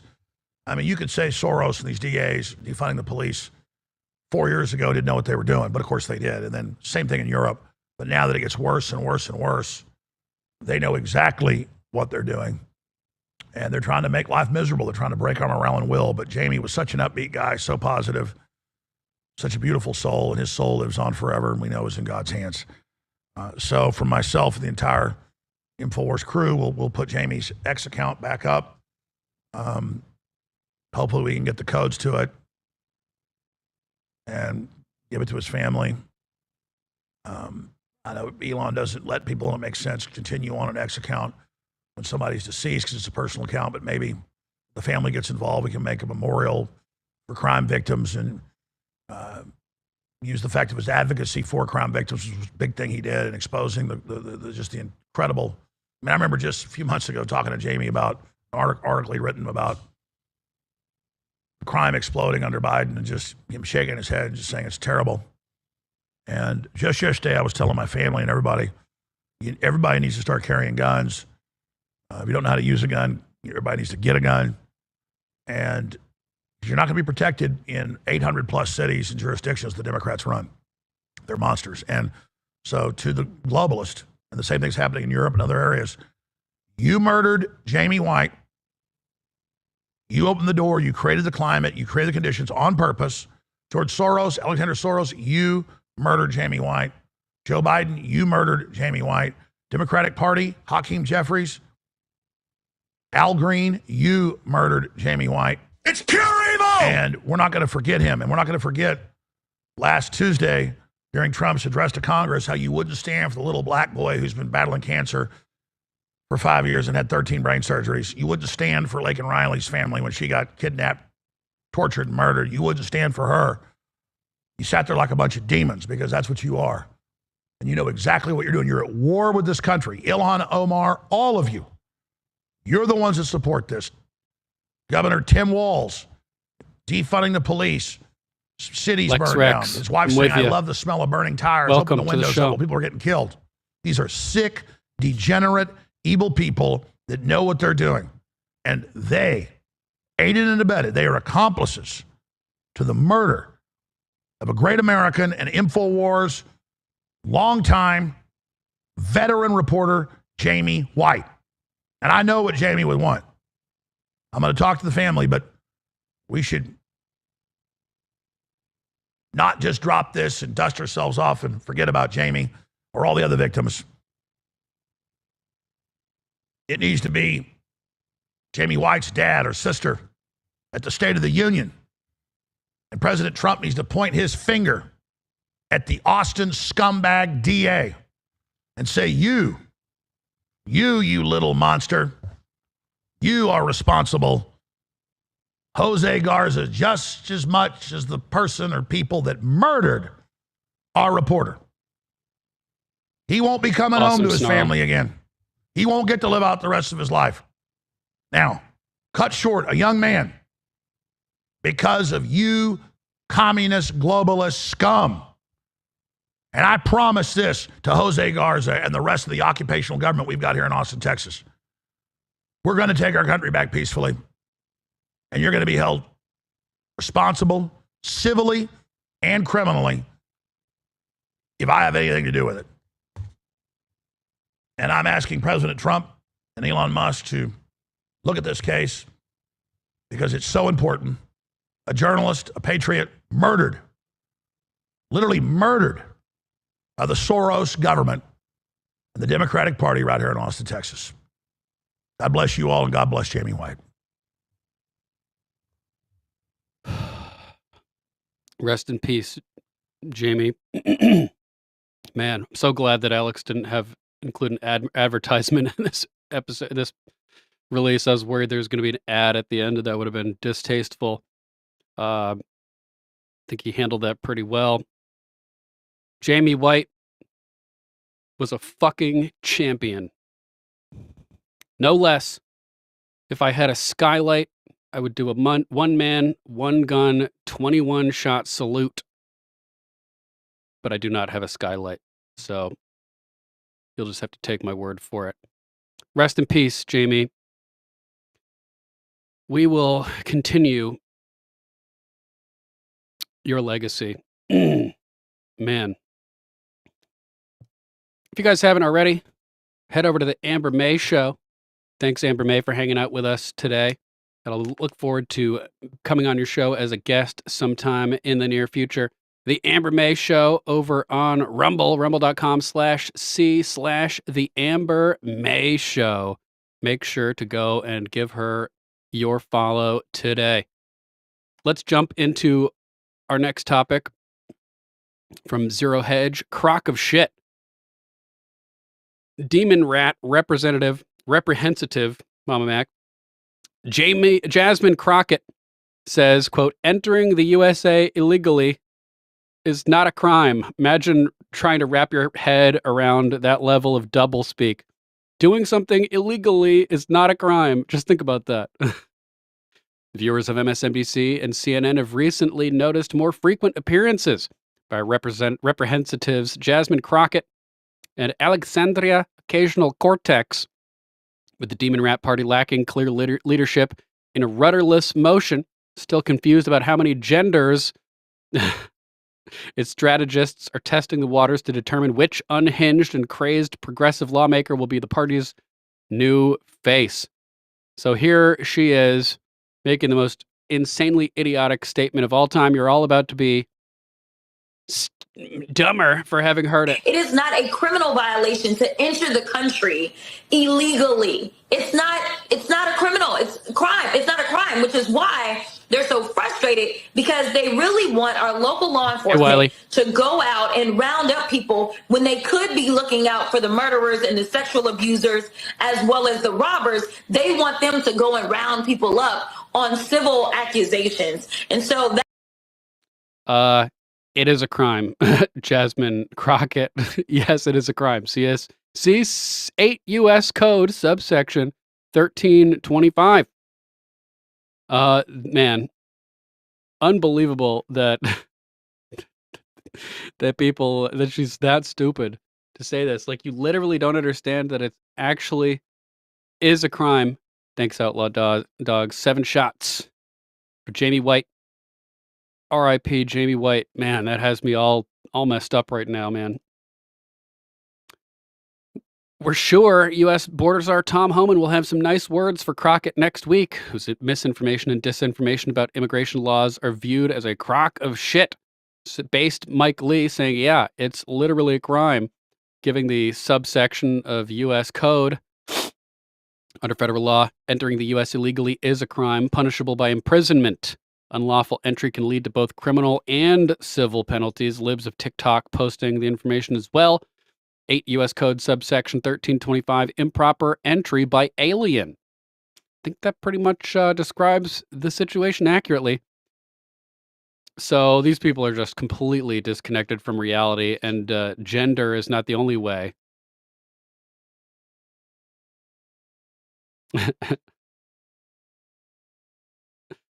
Rep. Jasmine Crockett shares a clip portraying her and AOC physically beating up Republicans. Imagine my shock. Imagine my shock. Now we have Sheldon Daniels running to unseat Demon Rat Rep. Jasmine Crockett challenging her to a live debate on X. That won't devolve into a screaming match. No way. No way. We also have Vance speaking about immigration and housing. A debate at NLC. During a speech at the National League of Cities in Washington, D.C., Vice President J.D. Vance addressed the impact of immigration on housing prices. Speaking of illegal aliens coming in, so he claimed that a massive influx of immigrants leads to increased housing costs. Both basically, yeah. I'm bringing this up to show you that this is the obvious truth, that when you increase the demand without increasing the supply, prices go up. Prices go up. So if you want to help make living costs more affordable, in the you heard it from Bill Dozer. Bill Dozer's gay, guys. Sorry, Dozer. It's all good, all good. Hopefully your lawn is nice and pristine now, Dozer. We'll be launching a raid on Bill Dozer in a little bit. But yeah, if you want prices to come down, you should be embracing the mass deportation of illegal criminals across the border. It will help bring down prices, man. It's like basic, like third grade economics. They teach economics in third grade? Because I think even a third grader could understand that. Are you smarter than a fifth grader? So we, in occurring parallel with all this, is the repurposing of the CPB-1 app. Now the app has been altered to let illegals deport themselves. On his first day in office, Trump ended the use of the controversial CBP, I always say CBP-1 app, which the Biden administration expanded and exploited. 600,000 illegals were let in through this legal loophole. Now, Department of Homeland Security has repurposed the app and announced it will become the CPB Home app to facilitate self-deportation, to help you get home, you illegals. Bill Dozer, Trump reverse Uno master. Good one, yeah. Totally pulled the reverse card. All CPB-1 apps will be updated to the new app with the added feature that, quote, aliens can now notify the U.S. government of their intent to depart the United States. How many people will do that, though, and then stay? To make it look like they're self-deporting and then staying. Lindy Rigg, 87. Self-deportation for the win. That's right. I'm going to be going on Lindy's show this Saturday, right? 15th, Lindy? That'll be fun. That'll be fun. I don't really drink, though, so I'm not sure if I'll be drunk. Just disorderly. Good to see you, Lindy. Thanks so much for tuning in, brother. And bust out the knucks for you. Boom! Welcome. So, CBP released the following statement saying, quote, today, U.S. Customs and Border Protection announces the public-facing mobile application CBP Home. The application has a new feature, Intent to Depart, which offers unlawfully present aliens or those aliens whose parole has been revoked an orderly and defined voluntary process to notify the U.S. government of their intent to depart the United States. This new feature is a necessary tool to comply with the president's Executive Order 14159, protecting the American people against invasion. With a CBP Home mobile application, travelers, businesses, and stakeholders will continue to gain access to a single digital solution that streamlines CBP processes, enhances security, and reduces administrative burdens, all from the convenience of a mobile device. CBP Home app strengthens our mission to secure the U.S. border by ensuring lawful entry for travelers and supporting effective enforcement, said Pete Flores, Acting Commissioner, U.S. Customs and Border Protection. Quote, the app provides illegal aliens in the United States with a straightforward way to declare their intent to voluntarily depart, offering them the chance to leave before facing harsher consequences. This reinforces our commitment to enforcing U.S. laws and safeguarding national security. DHS Secretary Kristi Noem said in a statement, quote, the Biden administration exploited the CBP One app to allow more than 1 million aliens to illegally enter the United States. With the launching of the CBP Home app, we are restoring integrity to our immigration system. She added, CBP Home app gives aliens the option to leave now and self-deport, so they may still have the opportunity to return legally in the future and live the American dream. If they don't, we will find them. We will deport them, and they will never return. So if you ever want to come back, if you ever want to become an American and embrace the promise of personal freedom and liberty, you got to self-deport. Let's see what we got next on the list. I like this one. This is pretty cool, guys. Pretty cool over at Gateway Hispanic this time. Breaking news. President Trump offers Greenland a multi-billion-dollar investment in its territory if they join the United States. Let's go. President Trump has announced that the United States is willing to invest, quote, billions of dollars in Greenland, but with one condition, that the island integrates as part of U.S. territory. This statement, which has garnered a wave of international reactions, rekindles Trump's interest in the strategic Arctic region, topic he already raised during his first term. The proposal, initially revealed by sources close to the White House and confirmed by social media posts, underscores Greenland's importance for U.S. national security and economic prosperity. So here he is posting a day ago saying, as I made clear during my joint address to Congress, the United States strongly supports the people of Greenland's right to determine their own future. We will continue to keep you safe as we have since World War II. We are ready to invest billions of dollars to create new jobs and make you rich. And if you so choose, we will welcome you to be part of the greatest nation anywhere in the world, the United States of America. According to Trump, the island's integration would ensure strategic control of the Arctic against powers like Russia and China, while also opening new economic opportunities for Greenlanders. It is an absolute necessity for our freedom and security, the president stated. The Danish government, to which Greenland belongs as an autonomous territory, has not issued an official response, but Denmark's Prime Minister Mette Frederiksen has previously expressed her opposition. Globalists and left-wing media are already in panic, criticizing the proposal while trying to downplay its viability. However, the geopolitical and legal implications of this offer could strain relations with key NATO allies such as Denmark. Good. Drop another fuck 'em. Fuck NATO. Let's fine. I'm fine with tensions with NATO countries. We should leave NATO anyway. Like Elon Musk and other based patriots have been saying. The news has sparked intense online debate with hashtags like #TrumpGreenland trending on social media platforms. Let's go.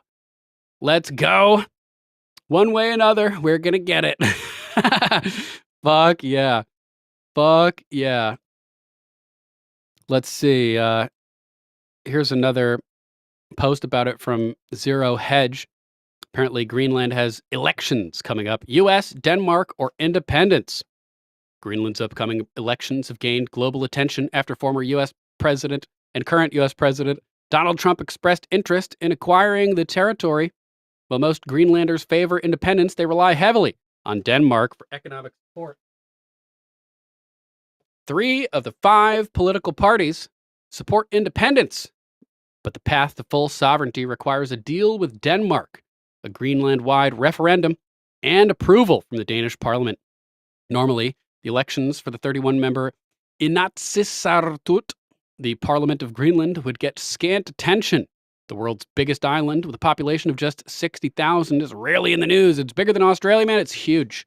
It's huge. It looks tiny on maps because of the way that the maps are drawn. It makes everything look small, closer to the poles. But it's actually huge. Huge. Purple Haze, smoking Rose. Good to see you, Rose. Thanks for joining us again. Spark up some of that purple haze.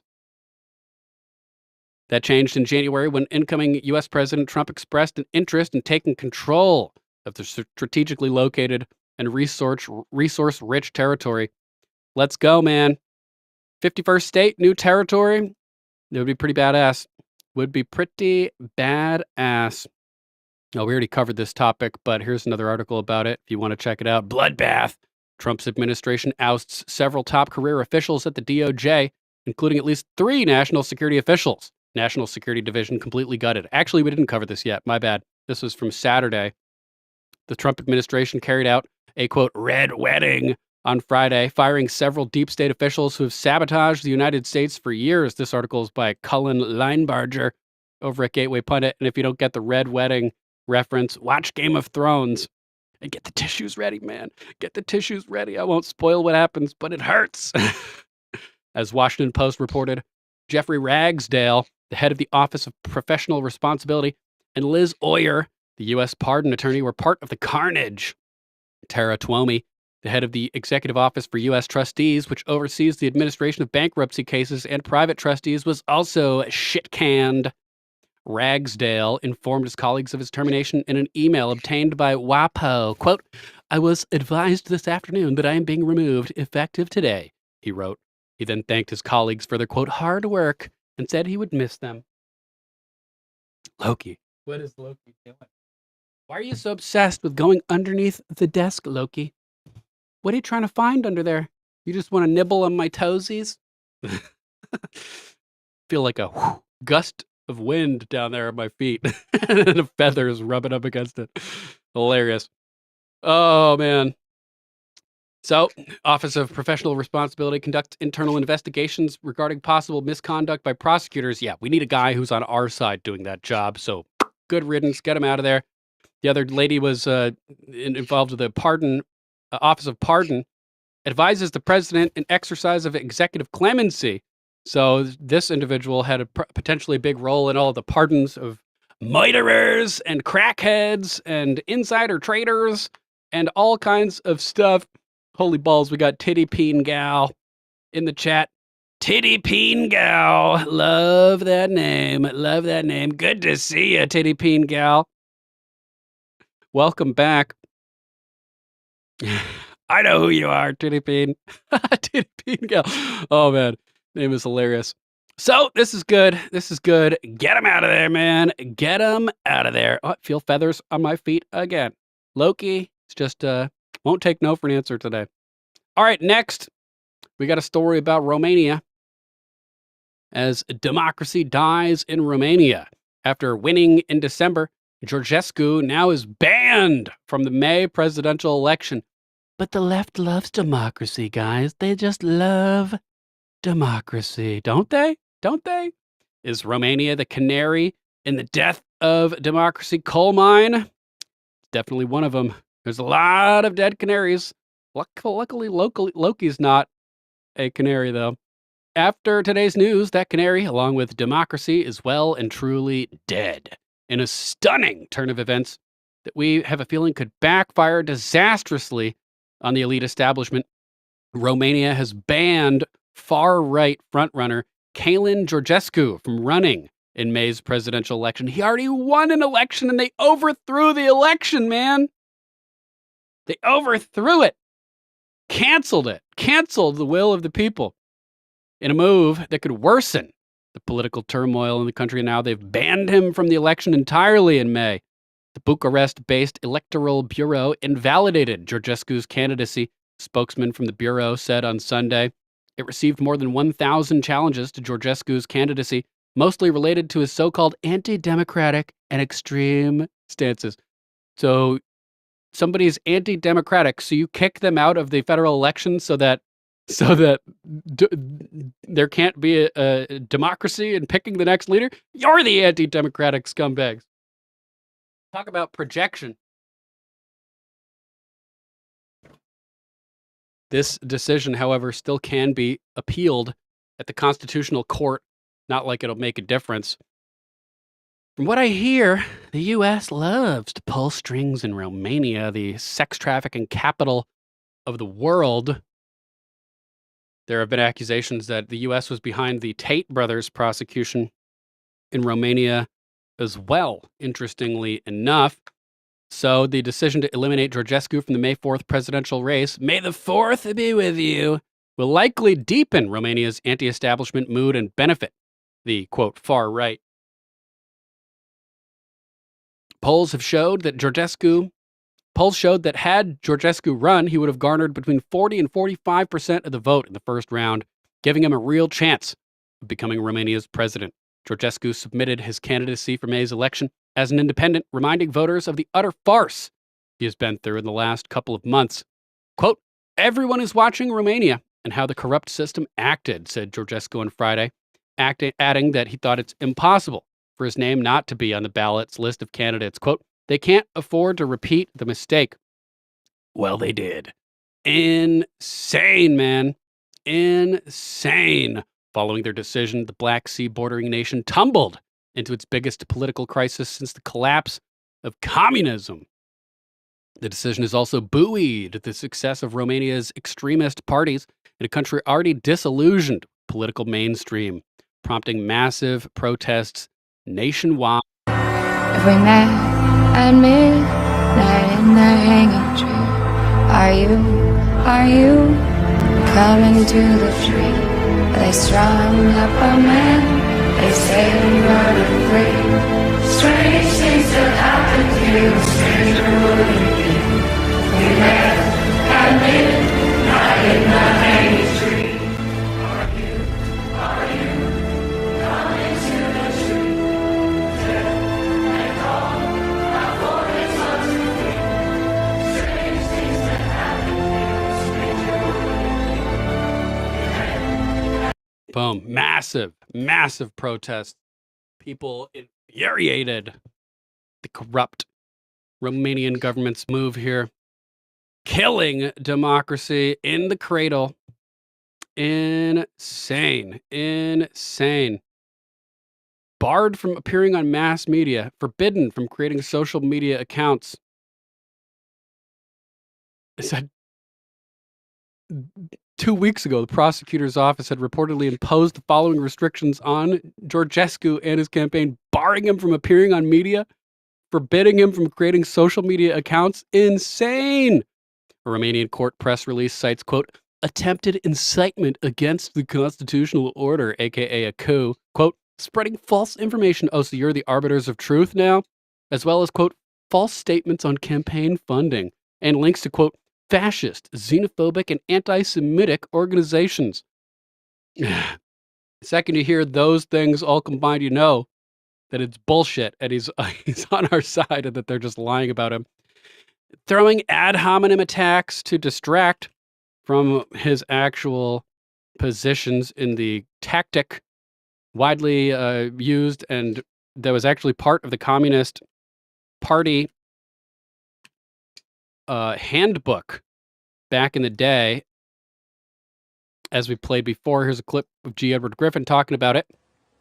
In 1943, the following directive was issued from party headquarters to all communists in the United States. It read, when certain obstructionists become too irritating, label them after suitable buildups as fascist or Nazi or anti-Semitic, and use the prestige of anti-fascist and tolerance organizations to discredit them. In the public mind, constantly associate those who oppose us with those names which already have a bad smell. The association will, after enough repetition, become fact in the public mind. Yep. Communist tactics ad hominem attacks, distracting from the actual conversation. That's just how they operate, man. It's just how they operate. So completely crazy stuff. Let's see what we have next on the list. We also have a crazy story about stuff going on in Syria right now. Breaking exclusive.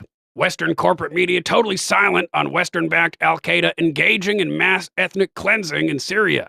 Syrian expert on the matter explains why. This is Alex Jones featuring Syrian Girl, a.k.a. Partisan Girl, at Partisan Girl on X, interviewed yesterday, maybe? The U.S. has to leave NATO, and it will make Turkey exposed to Russia. Like its jihadists will lose the U.S. The jihadists will lose the U.S. backing by proxy. The U.S. forces the UNSC to sanction Jolani. It will foil the UK's attempt to incentivize the genocide, and the U.S. leaving Syria and Iraq. It will be realistic with the destruction of Jolani's regime. And at this point, it can facilitate a joint US and Russian operation against Jolani with the support of the Iraqi resistance and the Arab coalition. So essentially what this is to put it simply, first step is the US has to leave NATO, and the US has to pull out of Syria as well. And the UK is going to be left, and Turkey are going to be left holding the ball, supporting these al-Qaeda terrorists. While other networks lie to you about what's happening now, InfoWars tells you the truth about what's happening next. InfoWars.com/show.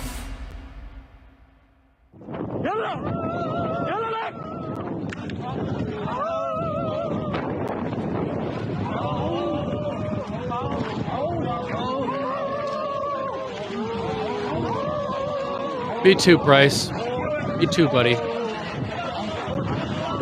Big time. Good to see you, though. You're with family, man. Beat them up, hurt them, make them moan and beg, and then they take you in a pit and shoot you. This is Al-Qaeda, this is Turkey, this is who Israel's funding. That's who NATO openly funded to do all this.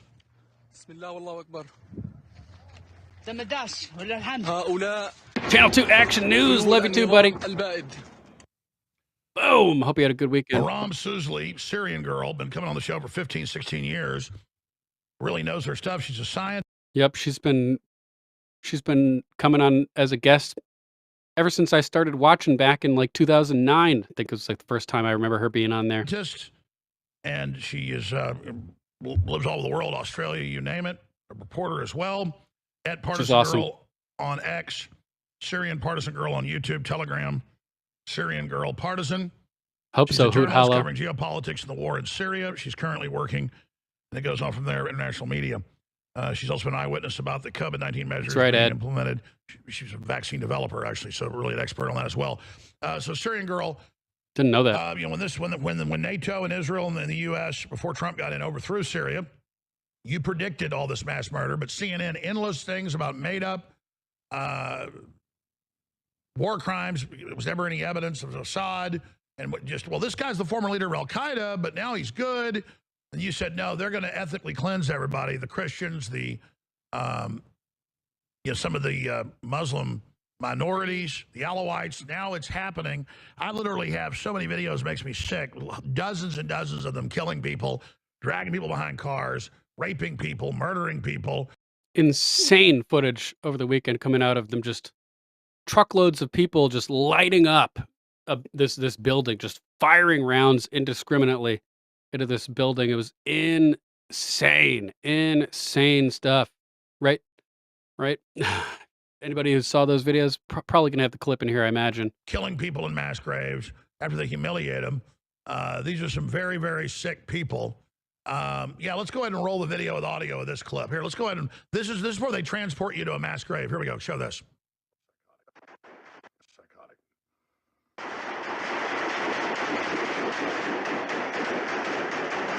Your tax dollars hard at work. By the way, I pointed out in that report they're taking them to kill them somewhere. And people are like, that's not true. And of course, now we know it is. Yeah, you don't do this before you load some money in trucks.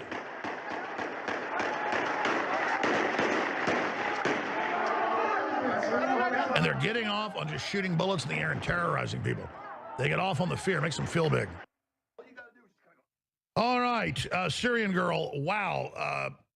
None of this is really in the corporate media over here, and you can't really go to X and see it because it's under giant attack. And of course, then they're blaming Muslims, claiming So today, this interview took some place. Palestinian group did it, when clearly it's insiders and massive state actors. Elon has said that. Wow, geopolitically, crashing Tesla, crashing the stock market. That's right, Ed. They said they would do this. It looks like the globalists are making their move. They're riding men like horses. I mean, just the most people are pathetic, demons. disgraceful behavior of these Al-Qaeda scumbags. Syrian girl, big picture, and then what's happening in Syria.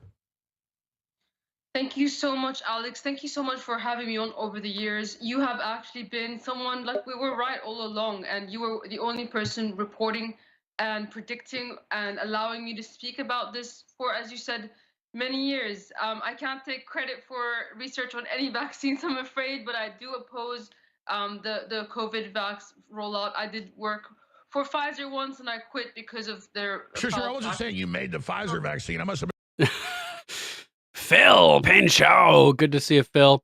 My apologies, but who's Jamie White? No need to apologize, brother. Jamie White was one of the longest running writers at InfoWars.com, a champion and intrepid MAGA patriot who is heralded as InfoWars' top writer.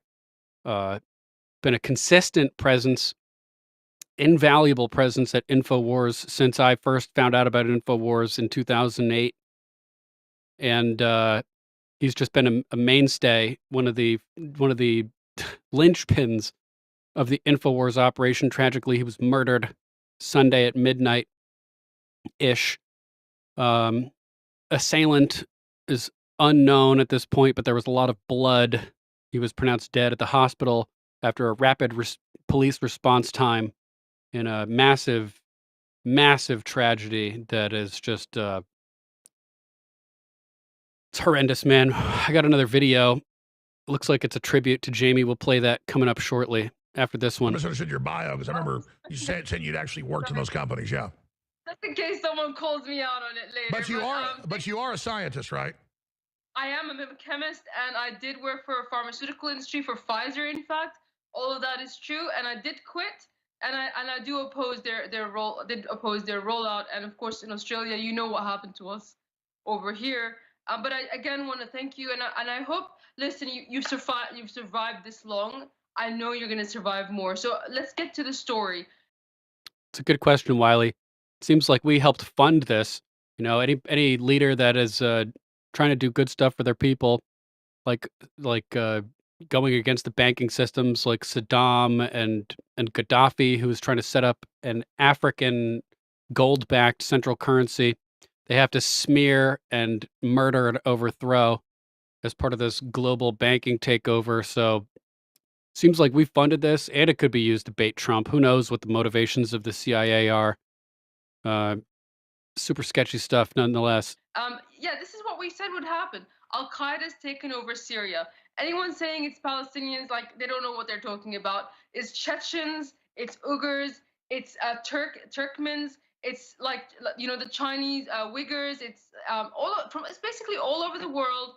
Al-Qaeda has descended upon Syria, and they've created a government, and their leader was the founder of Al-Qaeda in Syria. His name is Jolani. You can see him, like, you know, in a turban, with basically, yeah, he looks like Zelensky. But they've gradually put him in a suit and tie, and they've tried to tell us that it's no longer Al-Qaeda, right?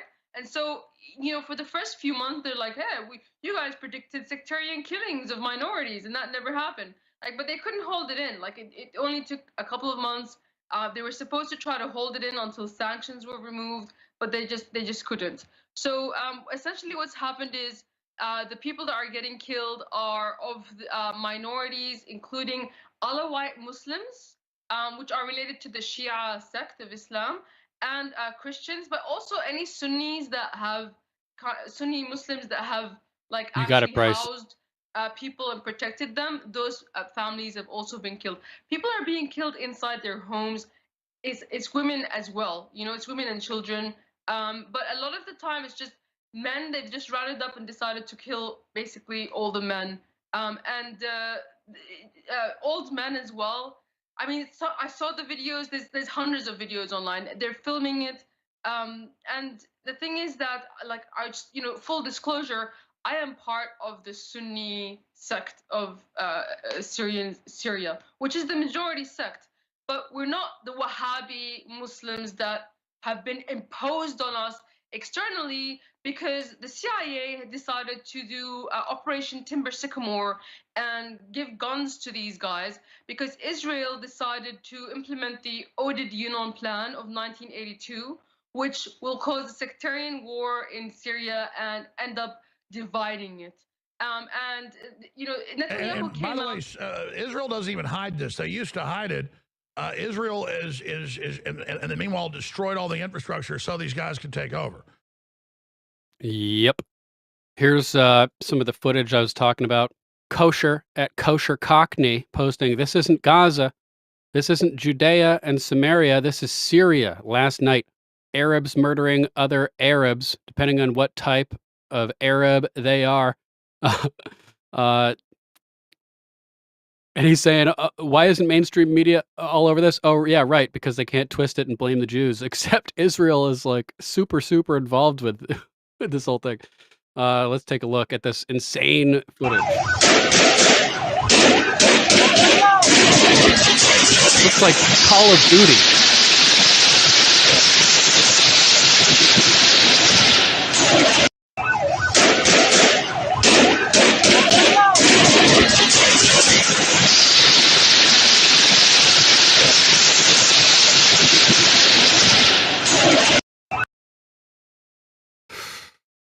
Nightmare, man. So Israel bombed it and then sent in their al-Qaeda forces. And again, I'm not an enemy of Israel in general, and I don't even say that to couch it. It's evil. It's evil when our government, U.S. aid, funds al-Qaeda. It's wrong, and shame on everyone supporting Israel, and shame on Israel. It's evil, it's degenerate, and it's gross. So indeed, like the CIA, we know that the U.S. was supporting the moderate rebels for so long. But what little people know is that Israel also gave them medical treatment. They admitted to arming 12 rebel groups. This was on the Jerusalem Post. Netanyahu came out, you know, and says, you know, congratulations, and I'm responsible for the fall of the Assad regime. You know, they were photographed together with Al Qaeda near the Golan Heights. Like, Israel wanted this because they wanted to divide Syria up, right? Because they have a plans for Greater Israel, and now they've entered phase 2, where they're pretending to care about Syria's minorities. So we can't blame the Jews, according to that poster. You can't blame Israel. But look, visiting Syria border, Netanyahu claims credit for the process that led to Assad's fall. U.S. and Israel were behind this, man. Even though they put them in this situation. Oh, remember CNN 3 months ago? Oh, look, they're letting them have Christmas. Yes. Yeah, exactly. But that was because they wanted to get the sanctions off their back so they could kill them in when nobody's watching, right? But this is kind of accelerated. It's happened sooner than they expected and they planned. So you know, I want to tell people to be wary of the plan that they're going to put forward, which is to balkanize and break apart Syria, because the Christians in Syria are actually not all located in one place. If you see a map of where the Christians are in Syria, they're scattered all over the place. The oldest churches in the world are in Damascus. So if they're putting forward a plan to like divide Syria, yeah, you can see the Christians there in red. You can see that they basically scattered across the country, right? So if their idea is to like slice a piece of Syria away, it's not going to protect Christians, because you know, Jolani and Al Qaeda are still going to rule over us. When I say us, I mean the people from Damascus. Like, I'm from Damascus. They're going to rule over us in Damascus. So the only solution is to get rid of this guy. He's like Al Qaeda. I just can't believe it is the 21st century and the foreign powers have decided that the founder of Al Qaeda in Syria is now our president. Just real quick, it looks like comments can supposedly result in strikes for the channel if they violate YouTube community guidelines. Not like I give a fuck what anybody says, but you know, apparently that's a thing. Okay, my mind is just blown. I know there was a time when the U.S. was saying some of these rebels are moderate and some of them are Al Qaeda, and you know there was a CIA-backed group called Noor al-Zinki, which they said was moderate. They ended up beheading a 12-year-old Palestinian boy in Aleppo, and they then said, oh, you know, like they ended CIA operation to Sycamore, but you know, it turns out that they're all Al Qaeda, and it turns out that Al Qaeda was the dominant force because that's the force that won in the end. So there's a lot of things I want to get through. I don't want to lose my ground because I know we have such a short time, but I wanted to point out a few things. First thing, there have been protests about this massacre in Damascus. So the massacre also includes women and children. There's videos of them in their houses that were killed, and the photographs of the victims. The bodies are still being counted, but the death toll is like at a minimum 1,000, and it can go up to 5,000 to 10,000. They're still counting the bodies, but there's recently been a video of them ditching the bodies off the mountain. Now in Damascus, people are protesting what's happened. So most of this is happening not in the capital, okay? It's happening in the coastal region. I think that like the Jolani people are soft gloving the capital, and they're going hard against the minorities in like the regional areas because they're afraid of losing Damascus. So Real quick, I want to read this poetry from Wiley. My mind is aglow with whirling, transient nodes of thought careening through a cosmic vapor of invention. Beautiful prose. Wiley, did you write that yourself? Love it. So this video There's is that footage. the new Al Qaeda regime shooting up people's Ooh, houses. Takcho gifted a subscription to the show. Donna was gifted us a membership by Takcho. Thanks so much, Takcho, for supporting the show. Boom! I appreciate you. Bigly, you hear that, Loki? That's some little bits of papaya coming your way there, Loki. Part of a minority group. That's the democracy and the freedom that they kept pushing. All the liberals, all of the EU and the UK, the EU was photographed shaking hands with these people. You know. Yeah, that's right. That's right. Dockster375, welcome to the show. That's right. They're an ocean away. We shouldn't be involved at all. We shouldn't be supporting Israel and giving them money that they use to overthrow these countries and participating in ourselves. Hopefully this type of illicit espionage type foreign intervention will come to an end when we rein in the money that's going to the CIA and being spread out all over the rest of the world. The MI6 guy, I think his name is Rory, and Alistair Campbell met with Jolani just before this happened, and even in spite of all the massacres, they're still backing them. Even after this, they just lifted sanctions. They've been sanctioning Syria for 14 years, and after these massacres, the EU and the UK have just lifted sanctions. I wanted to get into that, but first I wanted to tell you that there have been protests in Damascus about what's happening to our brothers in the coastal region Wiley. and in the minority groups. But unfortunately, the regime has shot at them. I've sent the video to your producer. I'm sure she'll find it eventually and play it for you. But before I'll just go on from there. Essentially, yeah, that's going to show you that Alex's female producer, probably referencing Daria, I think. Daria, who's Russian. I think she's a Russian lady. You know, Syrians are not going to lay down and accept this imposition, but they're trying to portray us as having to and this is it. This is the protest in Damascus getting shot. Hey, Jerry. You can play the audio. Good to see you. You can hear the gunfire.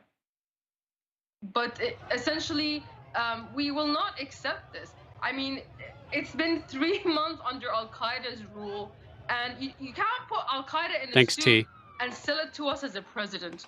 Okay, but I would like to invite your listeners to look up the Audit Union Plan. Operation Timber Sycamore, and the David Corridor. The David Corridor is another one of Israel's plans to balkanize Syria, and it involves maintaining the U.S. occupation in Syria. Now, I know that Trump's been trying to pull out of Syria, and I think that is the right thing to do. You know, by staying there, he's essentially saying that he's, somehow legitimizing the Al-Qaeda regime.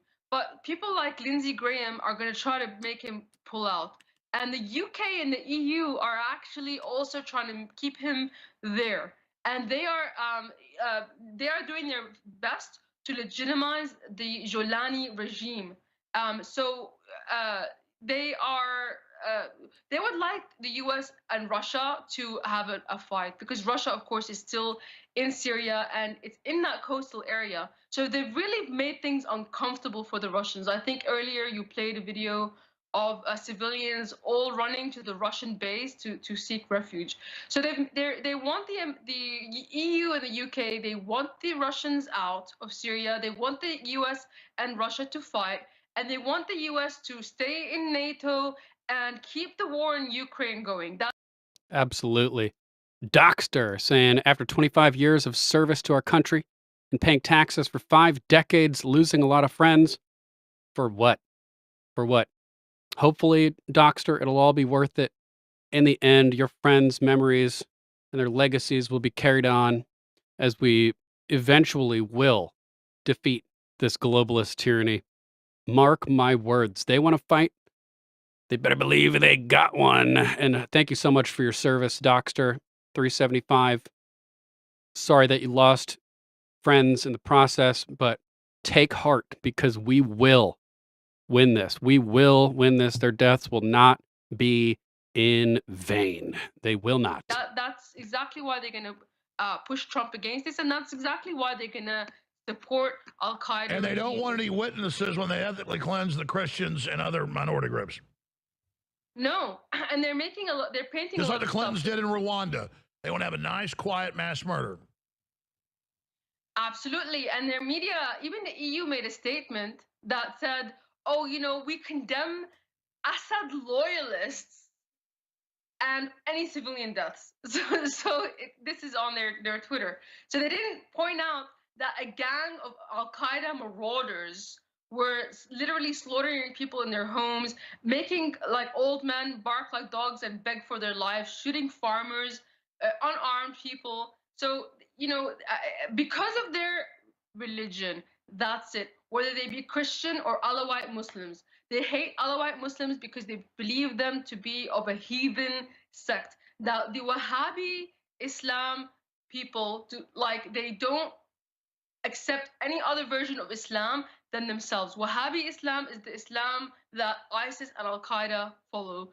And Sunni Muslims inside Syria, like there's this sheikh from Damascus that condemned the massacres, but he was fortunately beaten to death. And also, I don't know if you're allowed to show that in your on your show. I've sent the videos also. I'm sorry, I know we've got 6 minutes left for the next break, and that's why I'm kind of like it's all coming out, because I want the chance to be able to make sure I hit all these points, because at the end of the day, the American people are our friends, and we know that you're against this, and I feel like absolutely. And you think if we expose it, there's a good chance Trump will speak out against it and expose NATO and others that are involved in this. What should Trump do? I think that the U.S. has to get out of Syria, and they have to not allow for the balkanization of Syria. So I would like to make some action points. The U.S. has to leave NATO, and it will make Turkey exposed to Russia. Its jihadists will lose. The U.S. The jihadists will lose the U.S. backing by proxy. The U.S. forces the UNSC to sanction Jolani. It will foil the UK's attempt to incentivize the genocide. And we're being raided by Lady Hamilton Arts Show. If you guys aren't familiar with Lady Hamilton, make sure to hop over to rumble.com/user/Lady Hamilton Art and give her a follow. We love Lady H. She's always doing really good stuff. Today, she was interviewing Crystal Ball, and she needs more subscribers because she gets actual, real high-level guests over there on her show. It's a crime that not as many people follow her channel as they should. Let's pop in for a couple seconds and see what they were talking about. Let's start right at the beginning. Thanks so much, Lady H, for joining us and for the raid. Headmaster.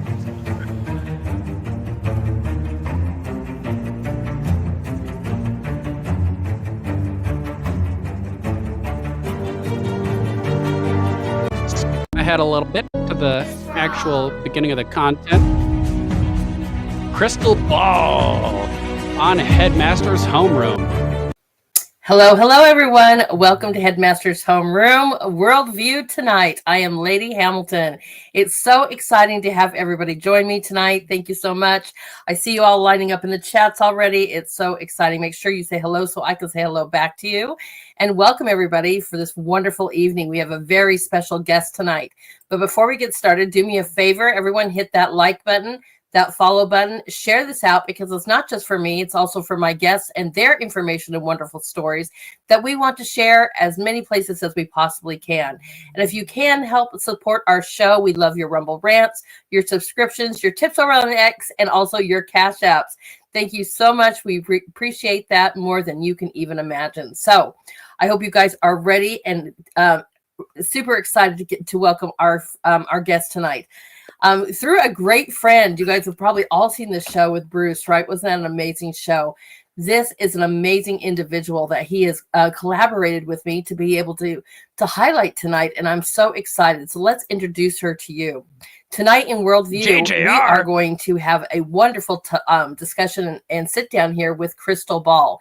She is a survivor of the shiny, happy people cult who endured a childhood of abuse, forced labor, and brainwashing before escaping at the age of 20. With only a 12-year-old understanding of the outside world, but the skills of a seasoned homemaker and business operator, she fearlessly rebuilt her life. Now, 26 years later, Crystal is sharing her story with us tonight and through her new book, Diary of a Cult Girl. This is a harrowing collection of journals detailing her day-to-day experiences of trauma and survival. So everyone, please do me a favor and welcome my distinguished guest tonight, Crystal Ball. Hello, hello. You're welcome. Hi. I'm so glad to meet you and see you in person. Welcome to Headmaster's Homeroom. I'm so honored to have you join us tonight. I'm happy to be here. Fantastic.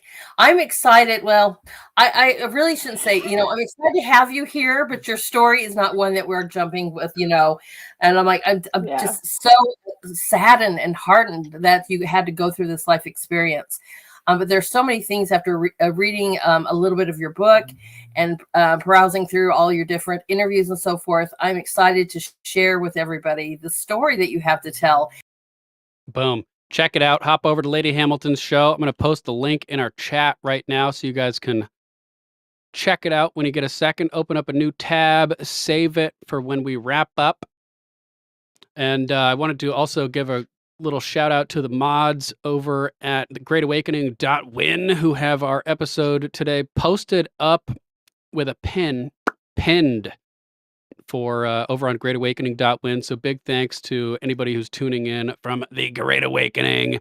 We love the .wins. Awesome websites over there. Thanks again for your support.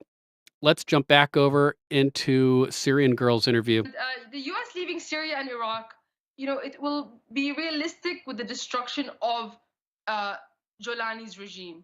And at this point, it can facilitate a joint U.S. and Russian operation against Jolani with the support of the Iraqi resistance and the Arab coalition. So essentially, what this is to put it simply, first step is the U.S. has to leave NATO, and the U.S. has to pull out of Syria as well.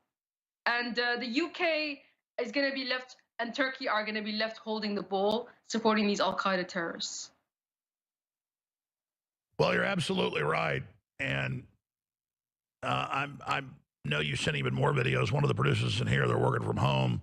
But if you send that to us again, when this interview's over, we'll add those videos in. So check out the rest of the interview with Syrian Girl. She does great commentary on all this stuff, all this Middle East stuff. She's super informed and educated on all of this. So here's the trending topic about this: rising violence against Syrian minorities post-Assad. So if you want everybody's take on this, link to this will be in the video description as well. Tucker Carlson saying, as predictable as this is, I'm still infuriated to see it. It's still infuriating to see it. For decades, Bashar al-Assad protected minority religious communities in Syria, including the country's large Christian population. No one in the United States was allowed to notice this, and anyone who did was immediately denounced by neocons as a dangerous extremist. Man, I like reading this. I can just hear Tucker's voice. Like his style of prose is so specific. Barry Weiss declared Tulsi Gabbard monstrous, and Assad toady for noticing. But it was true. Assad protected the Christians. The weaker Assad was, the more Christians died. During the years that neocons in the West backed the war against Assad, the percentage of Christians in Syria went from 10% to 2%. Now that Assad has been driven from power, many of the remaining Syrian Christians are being slaughtered and their holy places desecrated. Barry Weiss and John Bolton haven't said a word about it. Imagine my shock. But no one who's paying attention can be surprised it's happening. Neocon projects in the Middle East invariably destroy ancient Christian communities, from Iraq to Gaza, and in many places in between. Can this be an accident? You wonder. What a mess. What a mess. We got Luke Radowski talking about it as well, saying moderate, unquote, rebels wiping out entire minority communities in Syria now. Let's take a little listen to Luke discussing the situation. Holy freaking cow, be warned, because if you're going on Twitter right now, you're going to see a bunch of horrible videos coming Frosty from Syria. Pimp. What up? All, of course, paid for by your tax dollars with direct CIA intervention that's bringing us all these moderate rebels that are going after now the minority communities in Syria that Bashar al-Assad used to protect. There's blood on the hands of the Barry Weisses, the John Boltons, the Bushes, and more particularly Barack Obama, Hillary Clinton, as this was their larger kind of CIA pet project that they started up under the Barack Obama administration that was going to, of course, bring freedom with modern rebels to the Syrian territory. And there was deliberate attempts by the intel agencies to re-engage, to make Syria the new Libya. Well, guess what? They got their way. They got their failed state. They got the torture. They got the human sacrifice. They got all those gory videos. Is something that, of course, could have been prevented. It was prevented under the first Obama administration when everybody kind of rose up in arms saying, hey, when we did this in Iraq, it didn't work. Did this in Afghanistan, it didn't work. We did this in Libya, it didn't work. Now in Syria, it's a lot more insidious than a lot of people even understand it to be, since the videos that you're seeing right now is what's public. Imagine all the stuff that's not public, not released to everyone, that they're not showing you, as there are human horrors beyond comprehension, slaughters of entire minority communities happening right now. And who's responsible here? The intel agencies, Barack Obama, Hillary Clinton. And the way that they pull this off, because when you look at the kind of ousting of Bashar al-Assad, it happened as soon as Donald Trump won. Now, why did it happen as soon as Donald Trump won political office? Before he got into office, in that in-between time, Biden said, do whatever you want. It's been one of their pet projects for a long time. The CIA went to Donald Trump when he was in office, his first term in 2016, and said, President, we're going to overthrow Bashar al-Assad. Trump said, no, you're not. We're going to go after your moderate rebels, and we're going to bomb them instead of supporting, aiding, and abetting them and spreading global jihadism, as, of course, the same people that are the moderate rebels that all the bleeding heart liberals are all crying for. Those are the same people now chopping the heads off, torturing, making people walk and bark like dogs and abusing them right now. Those are the same people that they want to just walk on into Europe as part of their multiculturalism, which is just absolutely freaking insane. And the videos you're watching should infuriate you, because as a stamp of approval of all these neocons, neoliberals, bloodthirsty establishment types, the corporate media is responsible here.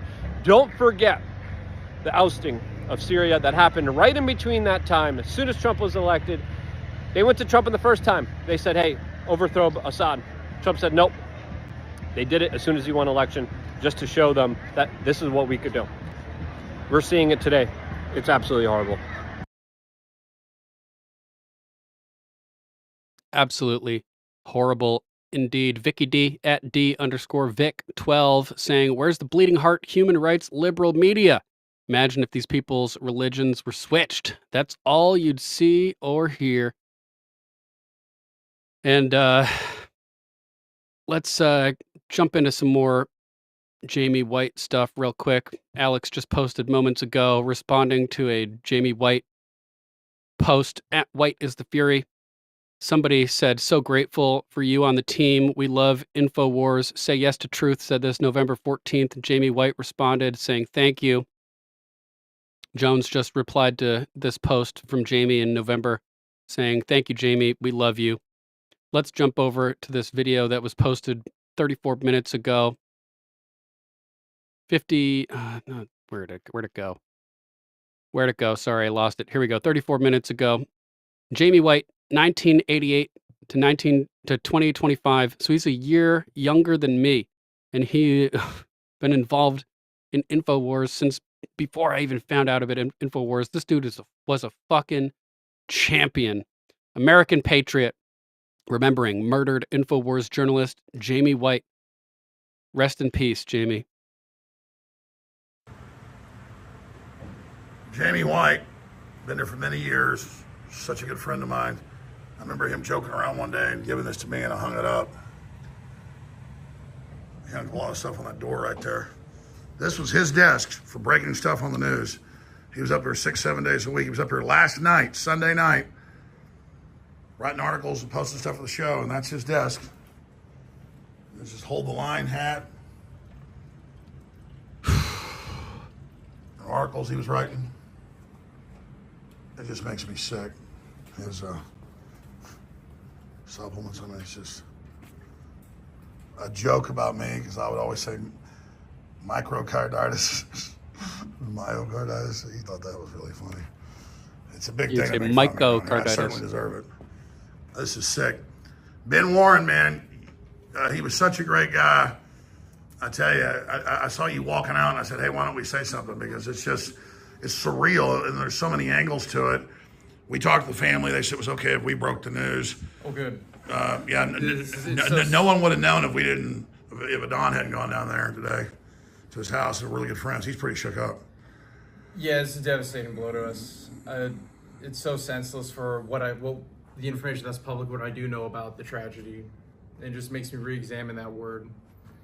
And Jamie's irreplaceable, and he did so much for this company, and he's known mainly, for lack of a better word, hardship here, because we've been going through so much over the years, and he has stood above and beyond. He's also a classy guy. Classy guy, beyond intelligent. I'm doing an audit of all my conversations with him on just current events, things he'd reported on, things he was excited about. He's a blessing, and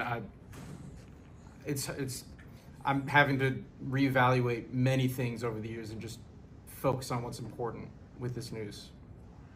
And then you got literally one way or another, the Democrats bringing the illegals. Good take, Dirk. Illegal, or it was the criminals that we have like the worst DA in the country, which is hard to believe. He literally says, "Yeah, I'll release people after they murder somebody."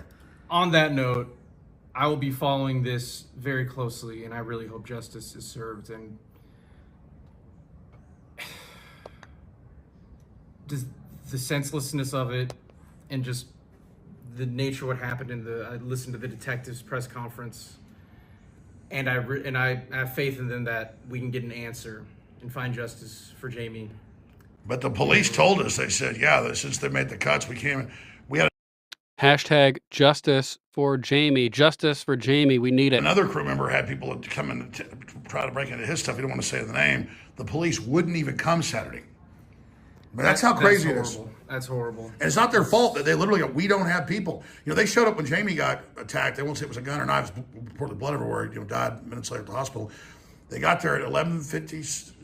They got the call. 57, and by 12:19 a.m. he was already in the hospital, pronounced dead. I recall the report saying he made it to the hospital. When officers arrived, apparently there was an adult male that honored the report, the stab, shoot bulletin. The adult male was undergoing severe trauma, So I'm. Yeah, Like the article says, it's like the call. What's the exact word? It's like shoot or knife. It's called a hot. Yes, it was Hot shoot, shot? stab, hot shot, or something like that. The detective said that, and that's apparently what you say over the radio in a very vital situation where someone who was injured either through a knife or a gunshot wound would be probably bleeding profusely. And there was a lot of blood reported to you. It is. I told my guys, as I think I heard you echo. I don't know if this would have helped, but it's good to be armed. Well, the reason I why, don't know, Jamie, obviously we love Jamie, but he would, if it's something that he would want us to talk about this. Yes. Yeah, in the article I put on InfoWars, Jamie had a very touching tweet with you standing right there back when the map was there, saying the InfoWars never dies. You know why the map isn't there anymore? Because they tried to shut this place down repeatedly. Without a court order, we stood strong, but we had to get some of the stuff out. And on that note, I listen to your show every day, and every time you mention a location, I still reflexively look for it on the map, but it's just a wall now.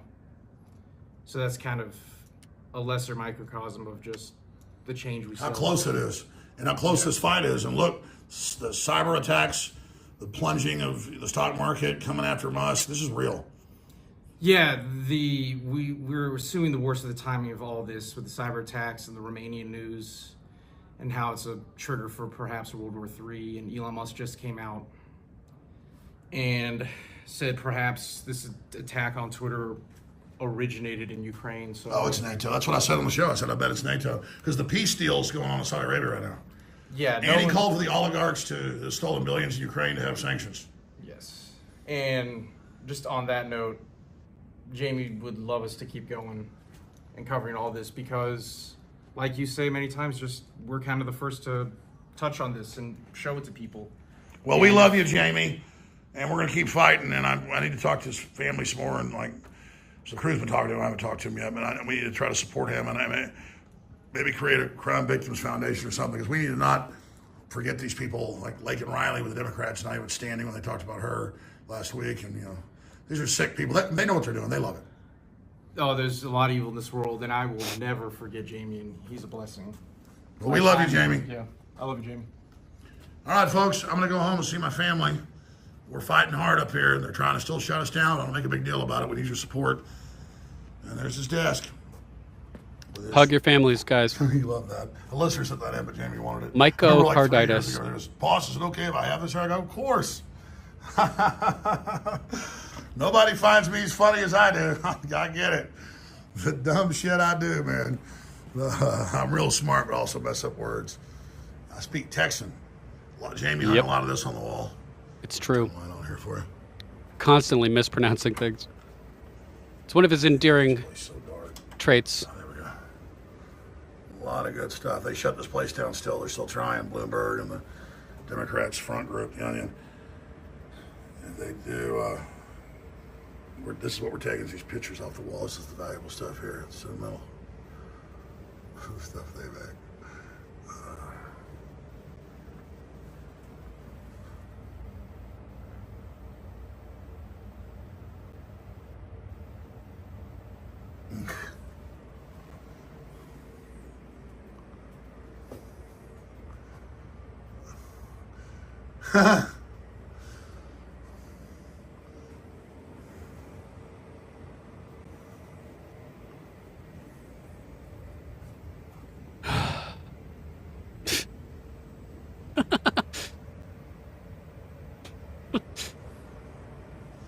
Regardless of what happens, we fought as hard as we could. We love you, Jamie. And we are not too happy with George Soros, piece of filth. He destabilized his country for his own purpose. That's how he made his money, was plunging people's stock markets and stealing people's pension funds. Yeah, that's what it's all about. Total filth, total evil. Telling you how moral it is, you gotta bow to it, or we're done bowing to you criminals. Your accomplices. So sad that Jamie didn't live to see the final victory. But we will press on and secure that victory in his name. Rest in peace, Jamie White. How about this? I think T sent this in the chat just a little while ago. Who is behind this auto pen we covered last week? how Biden, pretty much all of his documents that they could find, aside from his announcement that he would be dropping out from the race, were signed with an auto pen. 6 criminals were pardoned with the Biden auto pen, signed in the city of Washington on the same day Joe Biden vacationed and golfed in St. Croix. So how could this possibly be legal? Who was behind this Biden auto pen? Last week, Missouri Attorney General Andrew Bailey asked the Justice Department to investigate whether White House staffers exploited Joe Biden's cognitive decline and issued far-left orders at the end of his presidency without his knowledge. Quote, I'm demanding the DOJ investigate whether President Biden's cognitive decline allowed unelected staff to push through radical policy without his knowing approval, Bailey wrote. If, in fact, Biden's staffers were exploiting his mental decline, those orders are null and void, he added. Andrew Bailey cited Joe Biden's decision to commute the federal death sentences of nearly 40 prisoners on death row. Quote, staffers and the vice president cannot constitutionally evade accountability by laundering far-left orders through a man who does not know what he is signing. If in fact this has been occurring, then all those orders are void, Bailey said. He also cited special counsel Robert Hur's report on Biden's cognitive decline. So who was making the decisions? Who was really running the country while Biden occupied the White House? The Oversight Project has gathered every document they could find with Biden's signature. All used the same auto pen signature, except the announcement that he was dropping out of the 2024 election. Biden auto pen scandal is growing by the day. On Monday, the Oversight Project revealed 6 criminals who were pardoned by Biden's auto pen on December 30th, 2022, while Joe Biden was vacationing and golfing in St. Croix. That's convenient. Here are the 6: Gary Parks Davis, Edward Lincoln de Coito III, Vicente Ray Flores, Beverly Ann Ibn Tamas, Charlie Burns Jackson, and John Dix Knock III. Dix Knock. The auto pen pardons were all signed, quote, at the city of Washington while Joe Biden was in the U.S. Virgin Islands. Done at the city of Washington on this 30th day of December in the year of our Lord 2022 and of the independence of the United States, the 247th year. Insane. So they're signing things with Joe Biden's name using an auto pen when he's not even when he's not even stateside, we could say. Who was doing it? Was really running the country? See you later, Purple Haze. Purple Haze smoking Rose, heading on over to Darth Jason, who started broadcasting.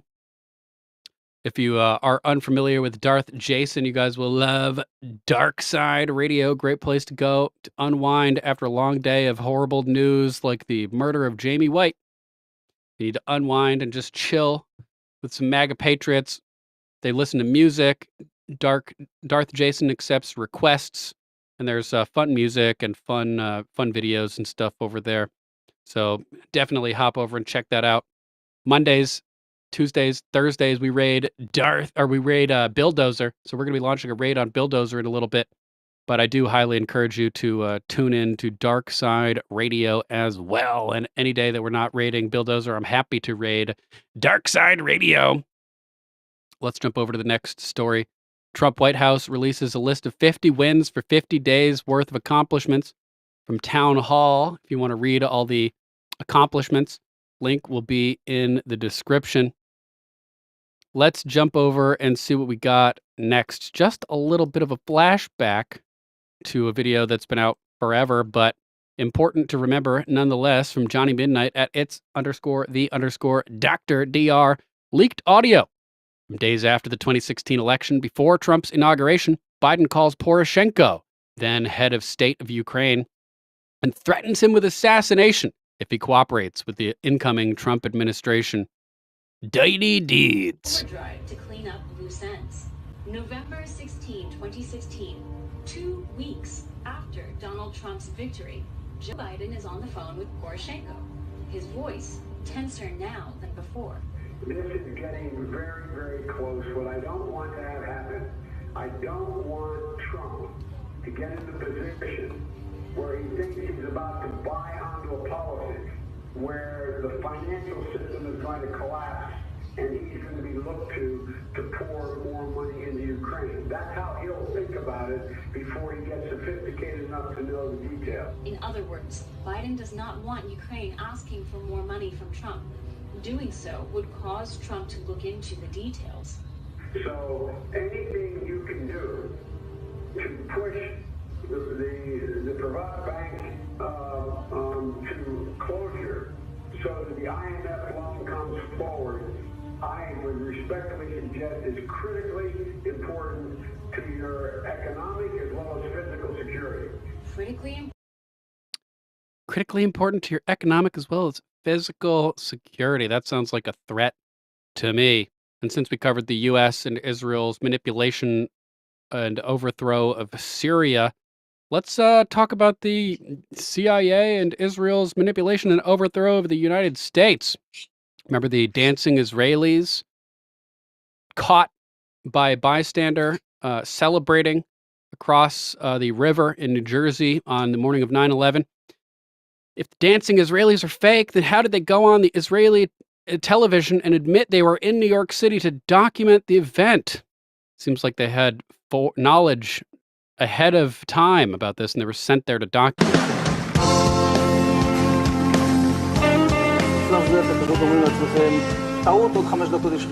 And at that point, we were taken for another round of questioning, this time related to our allegedly being members of Mossad. The fact of the matter is, we are coming from a country that experiences terror daily. Our purpose was to document the event.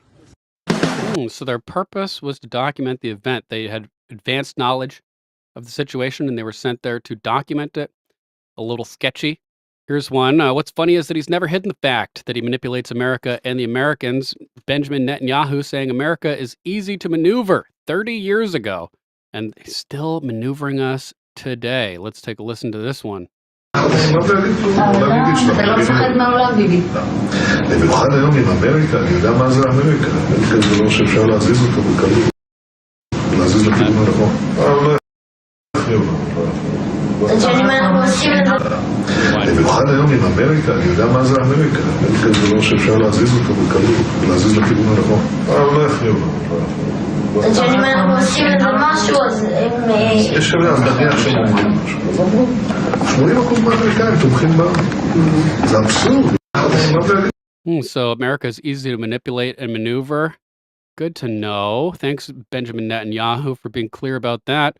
This is another quote from Benjamin Netanyahu saying, quote, America is a golden calf, and we will suck it dry, chop it up, and sell it off piece by piece until there's nothing left but the world's biggest welfare state that we will create and control. This is what we do to countries that we hate.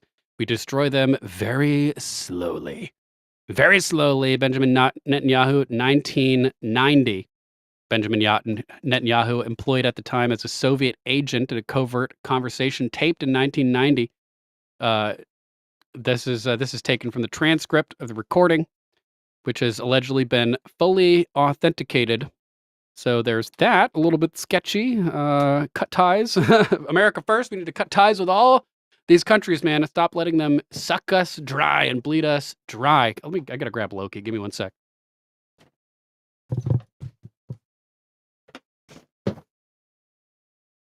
So, just kind of interesting there. A little bit of uncomfortable truth. Insane. How about this one? Russian commandos move troops and equipment across 7 miles of pipeline, emerge in the Ukrainian defenders' rear in a breakthrough in the ongoing liberation of Kursk. So this is pretty wild. In the ongoing general offensive of the Russian forces to dislodge the Ukrainians from their bridgehead at the Kursk region, crazy information has surfaced online saying that 100 Red Army soldiers have passed through a gas pipeline to the rear of Kiev's forces' positions in the Sudza area. The below is sourced from Telegram channels Sputnik, Intel, Slava Z, Lord Bibo, and Slaviangrad. The Russian troops had been preparing for this operation for days, clearing the area where troops would emerge with aerial bombs, FABs. I heard that some of the troops had died in the pipe from oxygen deprivation. Not sure how accurate that is, but pretty intense nonetheless. The troops crossed the underground pipes of the Urengoy Pomari Uzhgorod gas pipeline, through which the Russian Federation slipped gas to Europe through the territory of Ukraine until January 1st, 2025. The diameter of the pipe is 1.4 meters. Russians had already performed a similar maneuver during the storming of Avdiivka. There's footage of these guys sneaking through the pipeline. It's crazy. Ukrainian Butasov's channel, quote, "Today, a breakthrough of enemy infantry was discovered in the area of the city of Sudza.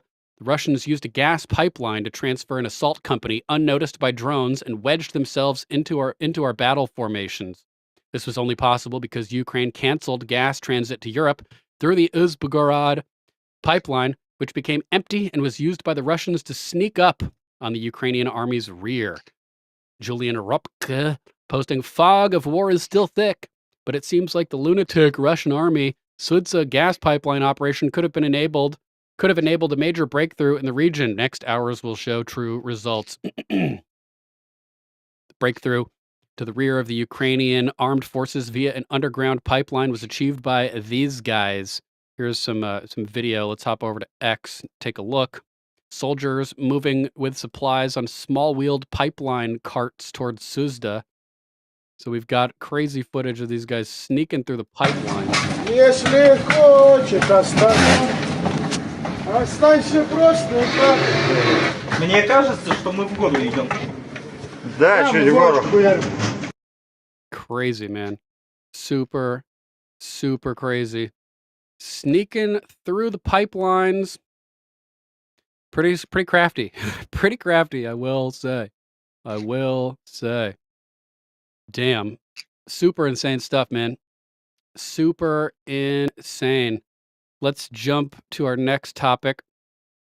As the armed man who was shot outside the White House has been identified, allegedly wanted to commit suicide by cop. This might be a different... Oh, actually, it's probably the same one. The suspect who was shot during an armed confrontation outside the White House has officially been identified. Fox News reported that police sources have revealed the suspect as 27-year-old Andrew Dawson of Indiana. Secret Service agents also stated that he had a firearm and a knife when he was confronted by agents who were looking into an earlier incident. Fox News notes Secret Service members told Dawson to drop the weapons, but he did not comply. That's when Dawson, quote, reached toward his waist and the agents opened fire in self-defense. President Trump was in Mar-a-Lago at the time. He will return to D.C. later this afternoon this is yesterday, I think. Yeah, posted March 9th. Dawson was transported to the hospital with injuries. There's still no word yet on his current condition. This might be a different incident than the guy who tried to breach the White House the other day. I'm not exactly sure. If you guys know, let me know in the chat. Here's another article about the chaos erupting in Romania after the authorities block the frontrunner, Calin Georgescu, from running in May's election after he was leading with over 40% of the votes. Super, super crazy stuff. We also have the first city in the U.S. to issue reparations now pausing payments. Margaret Flavin bringing the flavor on this article from yesterday. Liberal Evanston, Illinois, southern suburb of Chicago, is the first city to issue slavery reparations.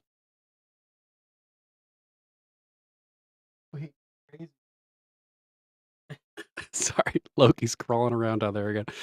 City committed $20 million to the program to come from tax collected from cannabis sales. The first group of persons eligible for $25,000 payments are current Evanston residents who identify as Black or African American and were at least 18 years of age between 1919 and 1967. What if they have no relatives who are slaves? What like they just have to identify as Black or African American? Evanston refers to this group as, quote, ancestors. During a reparations committee March listening session, a pause of the program was announced after projections based on 2019 came in lower than expected. Come on, tweet. Get out of there.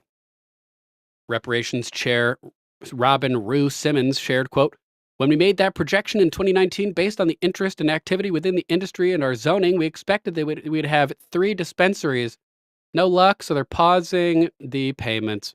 More information on that in the link in the description if you want to check it out. We also have the European warmongers lacking troops, air defense, and ammunition. They're only equipped to fight a few weeks. Rearming these nations will take years. They need the U.S.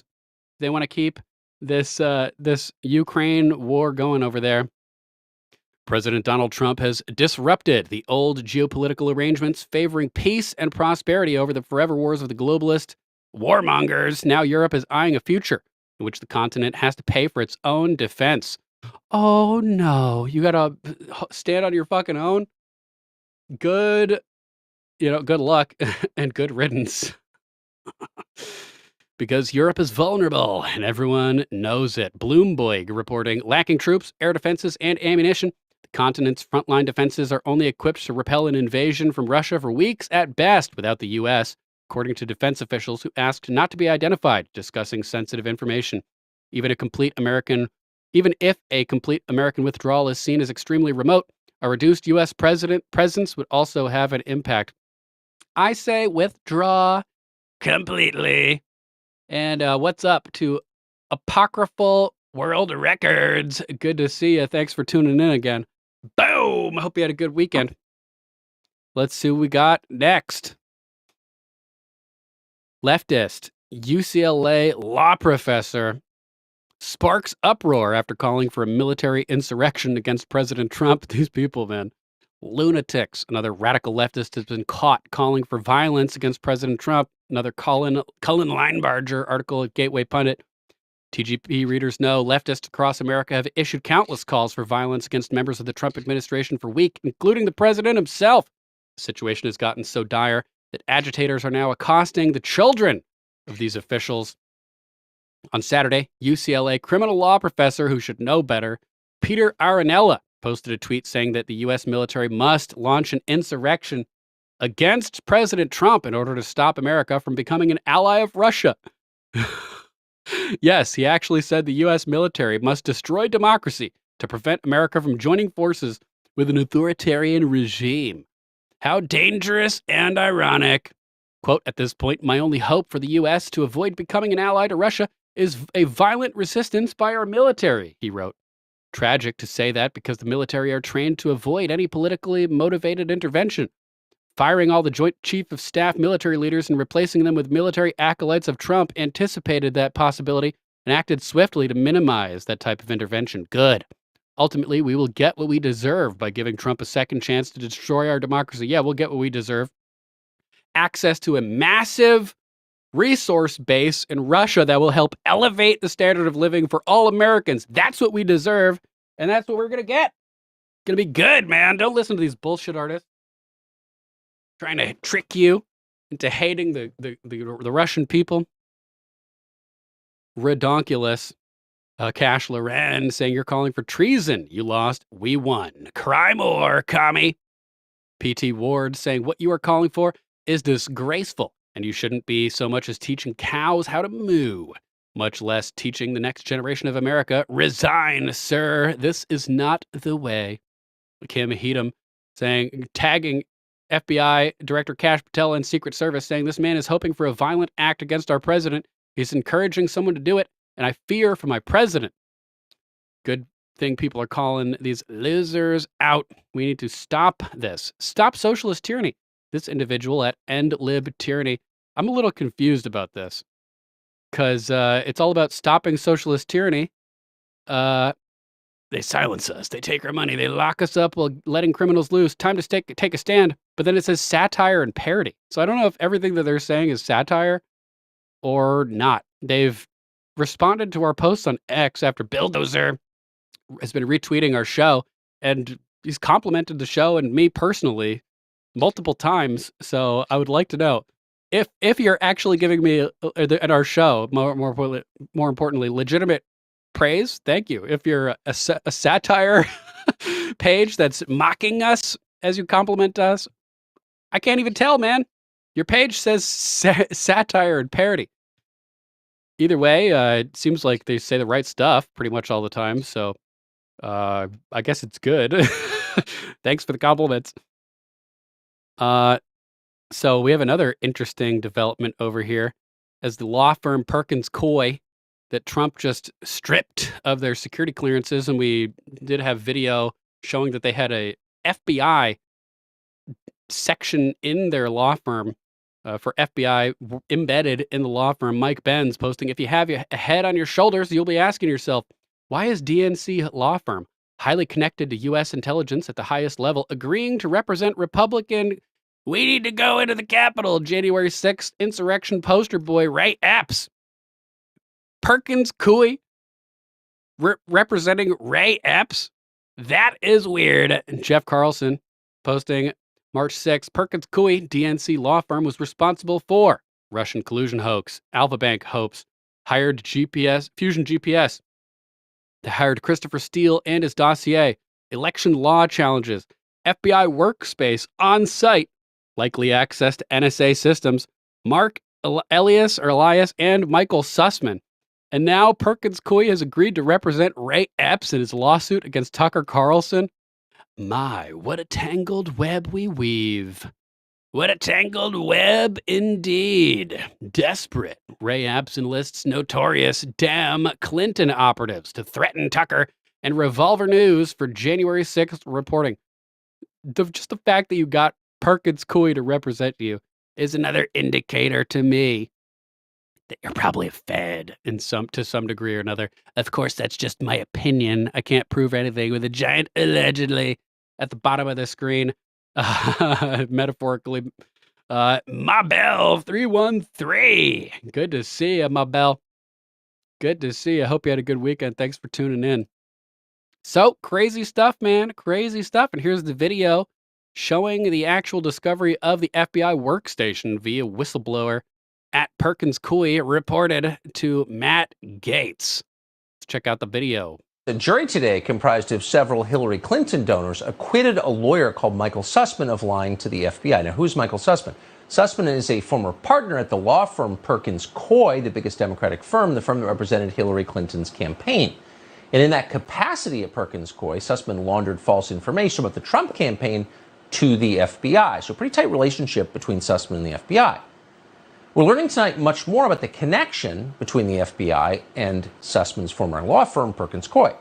Congressman Matt Gaetz and Jim Jordan have just received a letter from Perkins Coie's attorneys. This show can report exclusively that in that letter, Perkins Coie admits the FBI has maintained a, quote, secure work environment within Perkins Coie offices for more than a decade, going back to 2012. What? According to the letter, quote, Perkins Coie is responsible to the FBI for maintaining the secure work environment.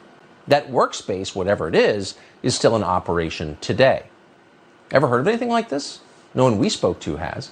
Matt Gaetz is the man who found this. He's, of course, member of Congress from the state of Florida. He joins us tonight. Congressman, thanks so much for coming on. This is bizarre. Tell us what it is and what you think it means. We got a report from a whistleblower that we confirmed through multiple admissions, including this letter, showing that the Democrat Party's law firm, the law firm that received $42 million from the Democratic Party, has this co-located workspace that they operate in concert with the FBI. Why in the world would that be the case? Why would Christopher Wray allow it to continue? Then you also have to ask yourself, why within the last 12 months was the person on behalf of Perkins Coie operating that work site Michael Sussman himself? And we heard through this trial that you just referenced that the FBI believed Michael Sussman was lying to them in 2017 when he was shuttling false information about Trump into the intelligence process. And now we learned for 4 years after that lie, Michael Sussman was in fact operating this secure work environment. So what reason would there be for that, and what leverage would the Perkins law firm have over the FBI given this work they're doing together? So I know that this story, to the extent they can, will be ignored by the media. And to the extent they can't ignore it, they'll say, well, this is just normal. There are good reasons for this. Good one, Wiley. You're an attorney. You serve with a lot of other attorneys. Wiley Coyote in the chat saying, just ran Ray Epps through an anagram finder. Ray Epps equals a rep spy. Ooh, juicy one, Wiley. Good find. This is not normal, correct? I have spoken to former federal prosecutors on the Judiciary Committee and throughout the country, and I have not heard any describe a relationship like this with a private law firm, and especially because Michael Sussman was an election lawyer. Why in the world would an election lawyer be operating this facility in this way? And our concern is that politically motivated dirt was being converted into politically motivated investigations. That's why Jim Jordan and I are making demands for answers on Christopher Wray immediately. And it's my hope, certainly, that we shut this facility down. The Democratic Party shouldn't have this special access, special portal to the FBI, especially knowing what we do now, that they were often trying to take this opposition research and then use that for law enforcement and counterintelligence purposes. Yeah, you can't politicize the country's biggest law enforcement agency. I mean, that's completely third world, and you've borne the brunt of that, as we both know. Congressman Matt Gaetz of Florida, I appreciate you breaking that story for us tonight. Thank you. Amazing. We'll stay on it. Crazy Thank you, Tucker. stuff, man. Crazy stuff. And now that law firm is representing Ray Epps. How about this? The View co-host Sonny Hostin, his assho, says Democrats must be willing to, quote, fight and die to defeat Donald Trump. Wow. Wow. Talk about some violent rhetoric. This individual is a lunatic, in my opinion, completely disconnected from reality, a reprehensible, racist scumbag, to put it mildly. And with every passing week, The View co-host Sonny Hostin is becoming more and more unhinged. This is an article by Ben Q over at Gateway Pundit. Let's see. Do we have a clip here? Let's see. It doesn't look like it. Let's read it. Hostin, who is known for making her fellow left-wing panelists seem like moderates, said on Friday's edition of The View, Democrats must be willing to follow the civil rights generation and be willing to, quote, fight and die in order to defeat Donald Trump. She made the comments when discussing the behavior of Texas Representative Al Green, who was kicked out and later censured for disrupting President Trump's address to Congress on Tuesday evening. They should be ashamed of themselves, Sonny said of the Democrats. They all should have walked out with him. So they shouldn't be ashamed of themselves for acting like fucking toddlers. They should be ashamed of themselves for not acting like worse toddlers having tantrums. Damn, she went on. They don't know how to fight and be part of an opposition party. Representative Green gave them the example. The Democrats are not meeting the moment. It's very clear that Medicaid is on the table. Bullshit. It's very clear that Social Security is on the table. Bullshit. It's very clear that people will die. Fucking bullshit. The baby boomers, the civil rights generation, they knew what they had to do. They were willing to fight and die for their rights. This generation of Congress, they're not meeting the moment. This is an existential crisis. Insane. It was one of the worst moments in American history, she complained, talking about January 6th, describing it as an atrocity on par with the Holocaust. Talk about melodramatic. What a diva, man. What a diva. All right, we are hitting the 3-hour mark. We're already past it. Let's have a little bit of fun before we go raid Bulldozer. Bulldozer over the weekend shared with me this show on YouTube called Sassy the Sasquatch. Let's watch episode 5, Snow, where he's highly recommend checking out Sassy the Sasquatch. There's a video that's like an hour and a half long, something like that, that has all the episodes lined up right in a row. Highly recommend it. I just thought this one was kind of funny. Let's check it out.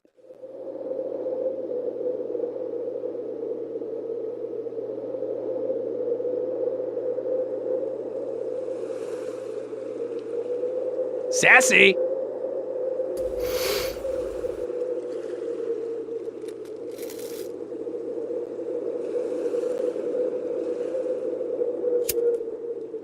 Sparking up a doob.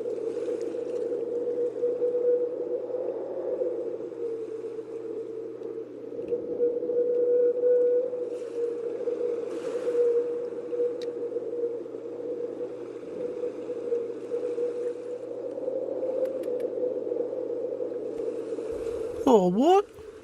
It's another Sasquatch-looking fella. See if he's fucking real. Hey, mate. Oh. Don't mean to startle you, but I just wanted to ask if you're real. Like, are you really there? Oh, yeah, I think so. How could we truly know? Yeah, you fucking got me there, mate. Anyways, my name's Sassy. Oh, hey, I'm Scruffy. Nice to meet you. Yeah, you too, mate. So what are you doing out here all by yourself? Just been sitting out here for ages waiting for that ice cliff to break off. Yeah, right. Yeah, it's got to create a massive wave. I'm going to boog it. Fuck yeah, that's fucking Gonna sick, boogie mate. board it? So do you live out here? Oh, not really. Been kind of stuck here for a few months. Fuck. How'd you get stuck out here? Oh, booging. Ah, yeah, of course. Boogie boarding? Of course. Yeah, it was booging off some island when these massive waves started full-blown peeling. I had to catch one to, like, feel the brutal force of nature up close. Fuck yeah, mate. Sometimes you do have to fucking go out and touch it, eh? Just feel it? Yeah. And yeah, swept me out to sea for ages, then eventually just washed up here. Didn't know what was going on. That's so hectic, man. Yeah. Well, if you don't live here, then where's your home? Guess wherever some good waves are breaking at the time, I suppose. Oh, well, mate, you just yet to find the perfect place with the perfect surf. Fuck yeah, that'll be sick. It's a bit cold here. Yeah, she's a bit brisk. Bit brisk indeed. Oh shit. Been waiting for this for ages. I gotta go, dude. That's all good, mate. You go do what you gotta do. We'll see you again, but if not, it's nice to meet you. Yeah, you too, mate. I'm sure we'll cross paths again. Oh. That was sick. Oh. I want to surf something now.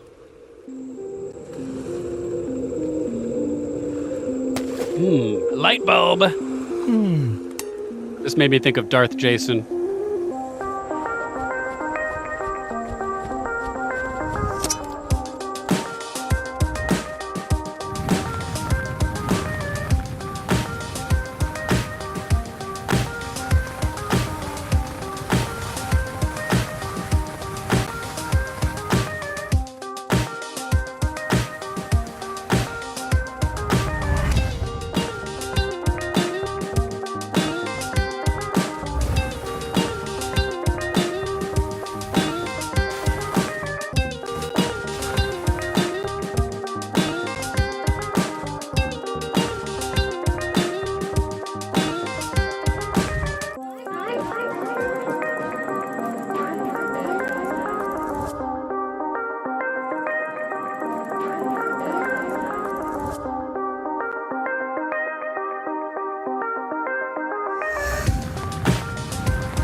Oh no!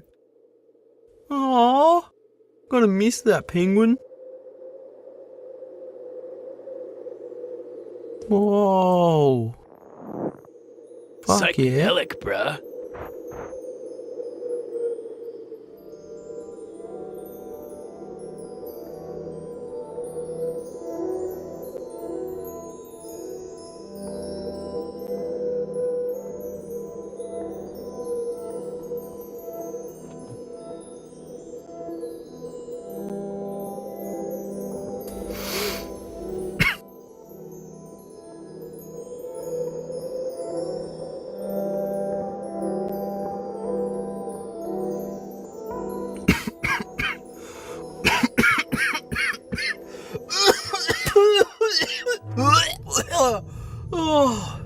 Oh, I forgot about you. You've been with me that whole time. Fucking how about that? No. What are you doing, mate? Oh.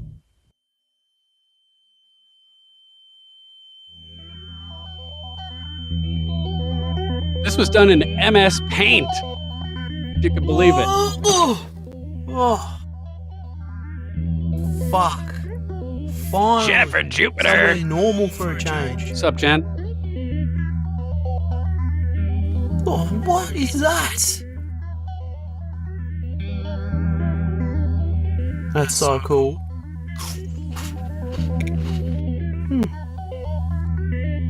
Where am I?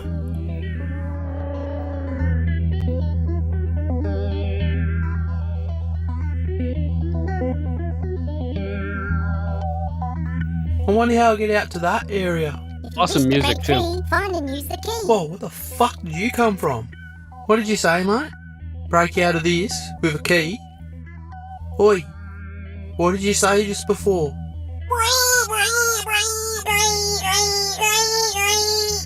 What the fuck? You're not even real! Chords and that? What the fuck, bro? Alright, so I need a key to break free, and keys unlock doors. So what if I'm the key, right? And all I gotta do is find the door?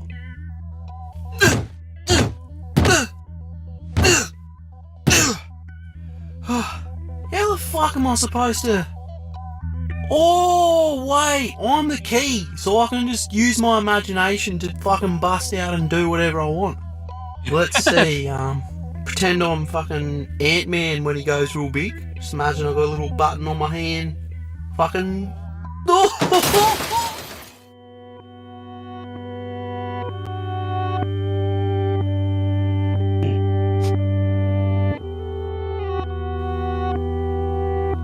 Guitars reversed to create that sound.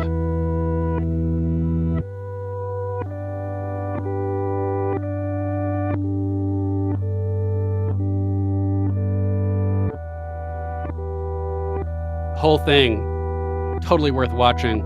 The saga of Sassy the Sasquatch is incredible. He's been through so much.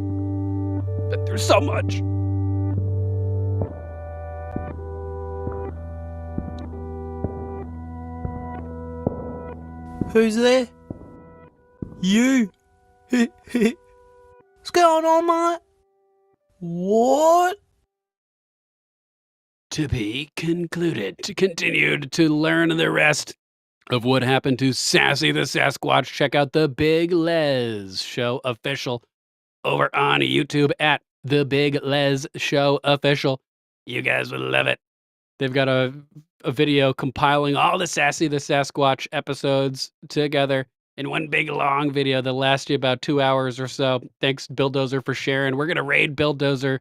Speaking of Dozer, momentarily as it goes live. But first, thank you guys so much for tuning in today.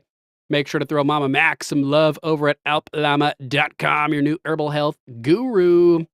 Each extract bottle is equipped with an eyedropper lid. Boom! Check out some natural tinctures to remedy your ailments. Avoid the petrochemical pharmaceutical industry that wants you sick and dependent. Biggs, big as life. Good to see you. He's had some positive results, specifically from the lion's mane tincture, which helped return feeling to his feet. So happy for you, Biggs. Hope you're still having good results from all of that. So hit up alplama.com, alplama.com, alplama, yo mama, so to speak. And throw Mama Mac some love and heal your body in the process. Thanks for supporting the show and supporting Mama Mac. If you want to support the show directly, you can hit up our link tree at Common Censored. You can hit up our affiliate link to Golden Cocoon EMF clothing and protection. Protect your brainium by wrapping your cranium in a modern-day newfangled tinfoil hat. You can also find links to our merch, our books, Common Censored, First Edition, Revived, Common Censored, the redacted version of that same book made from high-resolution images of a January 1776 copy of Thomas Paine's magnum opus, the book that sold hundreds of thousands of copies when the average best-selling book at the time sold around 2,000 copies, galvanizing the support of the 13 colonies against British imperialism. Book changed the face of the globe, specifically of North America, forevermore. Get your copy, a reproduction of the original first edition in high resolution in all of its glorious full color from our link over on Amazon, a book that I personally put together using high resolution images from the UPenn Digital Calenda Library public domain images. I put them together in a nice package for you, replicating the original release as best I could. Would appreciate also if you support the show. Best way to do that is just by sharing the broadcast. One share equals one Mission completed for the common censored info infantry. That's right. Join or die. You don't have to die, but you get the gist. One mission completed. Let us know that you've shared it. Let us know which info infantry branch you'd like to join as an enlisted member with an enlisted rank. You could join the info army. You could join the info navy. You could join the info marines. You could join the info space force. Also the info coast guard, air force, rebel mercs, redneck roustabouts, privateers, spec ops, etc. All members, of course, are eligible to willingly volunteer to participate in the meme cannon cavalry as well. If you want to skip enlisted ranks and join the info infantry branch of your choice at the tier of warrant officer ranks, all you got to do is Rumble Rant. We do read Rumble Rants throughout the broadcast, or make a one-time donation over here at Cash App or via Venmo or Google Pay. Appreciate that.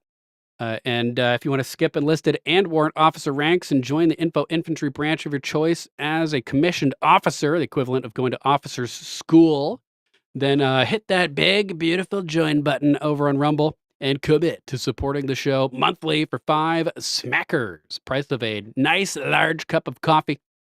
You can also subscribe monthly at Subscribestar and at commoncensored.locals.com. Thanks for supporting the broadcast, guys. Big ups from CT. Let's go ahead and launch a raid on Billdozer. Billdozer, he's live. Going live right now. Whoa. Let's hop over to Billdozer's page on Rumble and see what's going on over there. Billdozer 74 on Rumble. 761 followers, making his way to 1,000. We got a goal for 1,000 by like April or something like that. I can't remember exactly when. Today's episode, AutoPen Biden, AOC hired an illegal. Trudeau actually stepped down, and Tesla attacks. Hop over, enjoy the broadcast with Billdozer. Give him a like. Toss a re into the chat like me. And thanks so much for tuning in tonight, guys. We also have Darth Jason going live. Let's hop over there and see what he's playing at this particular given moment in time. Darth Jason, 688 followers, needs more. So hop over to Darth Jason as well. Tune in and hang out with the Darksiders, man. There's no place better. Toss a re in the chat over here as well. Let's see what's going on. Doug Pork. We think about Tito's. Plug in Tito. Music. Yeah, that's what's going to happen here Awesome in Canada. stuff. Because I am Captain Canada. My name is Doug Ford, and I approve this message. And if you're going to be Canadian, buy Canadian. Stick by buying Canadian. If you can find anything that's Canadian. And now with the tariff wars in China, don't buy anything from China.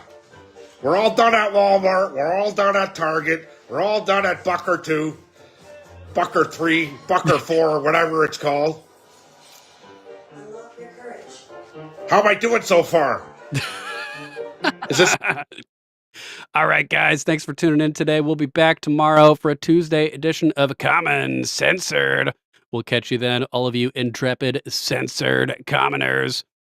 Thanks again for tuning in. I'm Lord Sterling. This has been episode 348. Trudeau resigns, replaced by another globalist.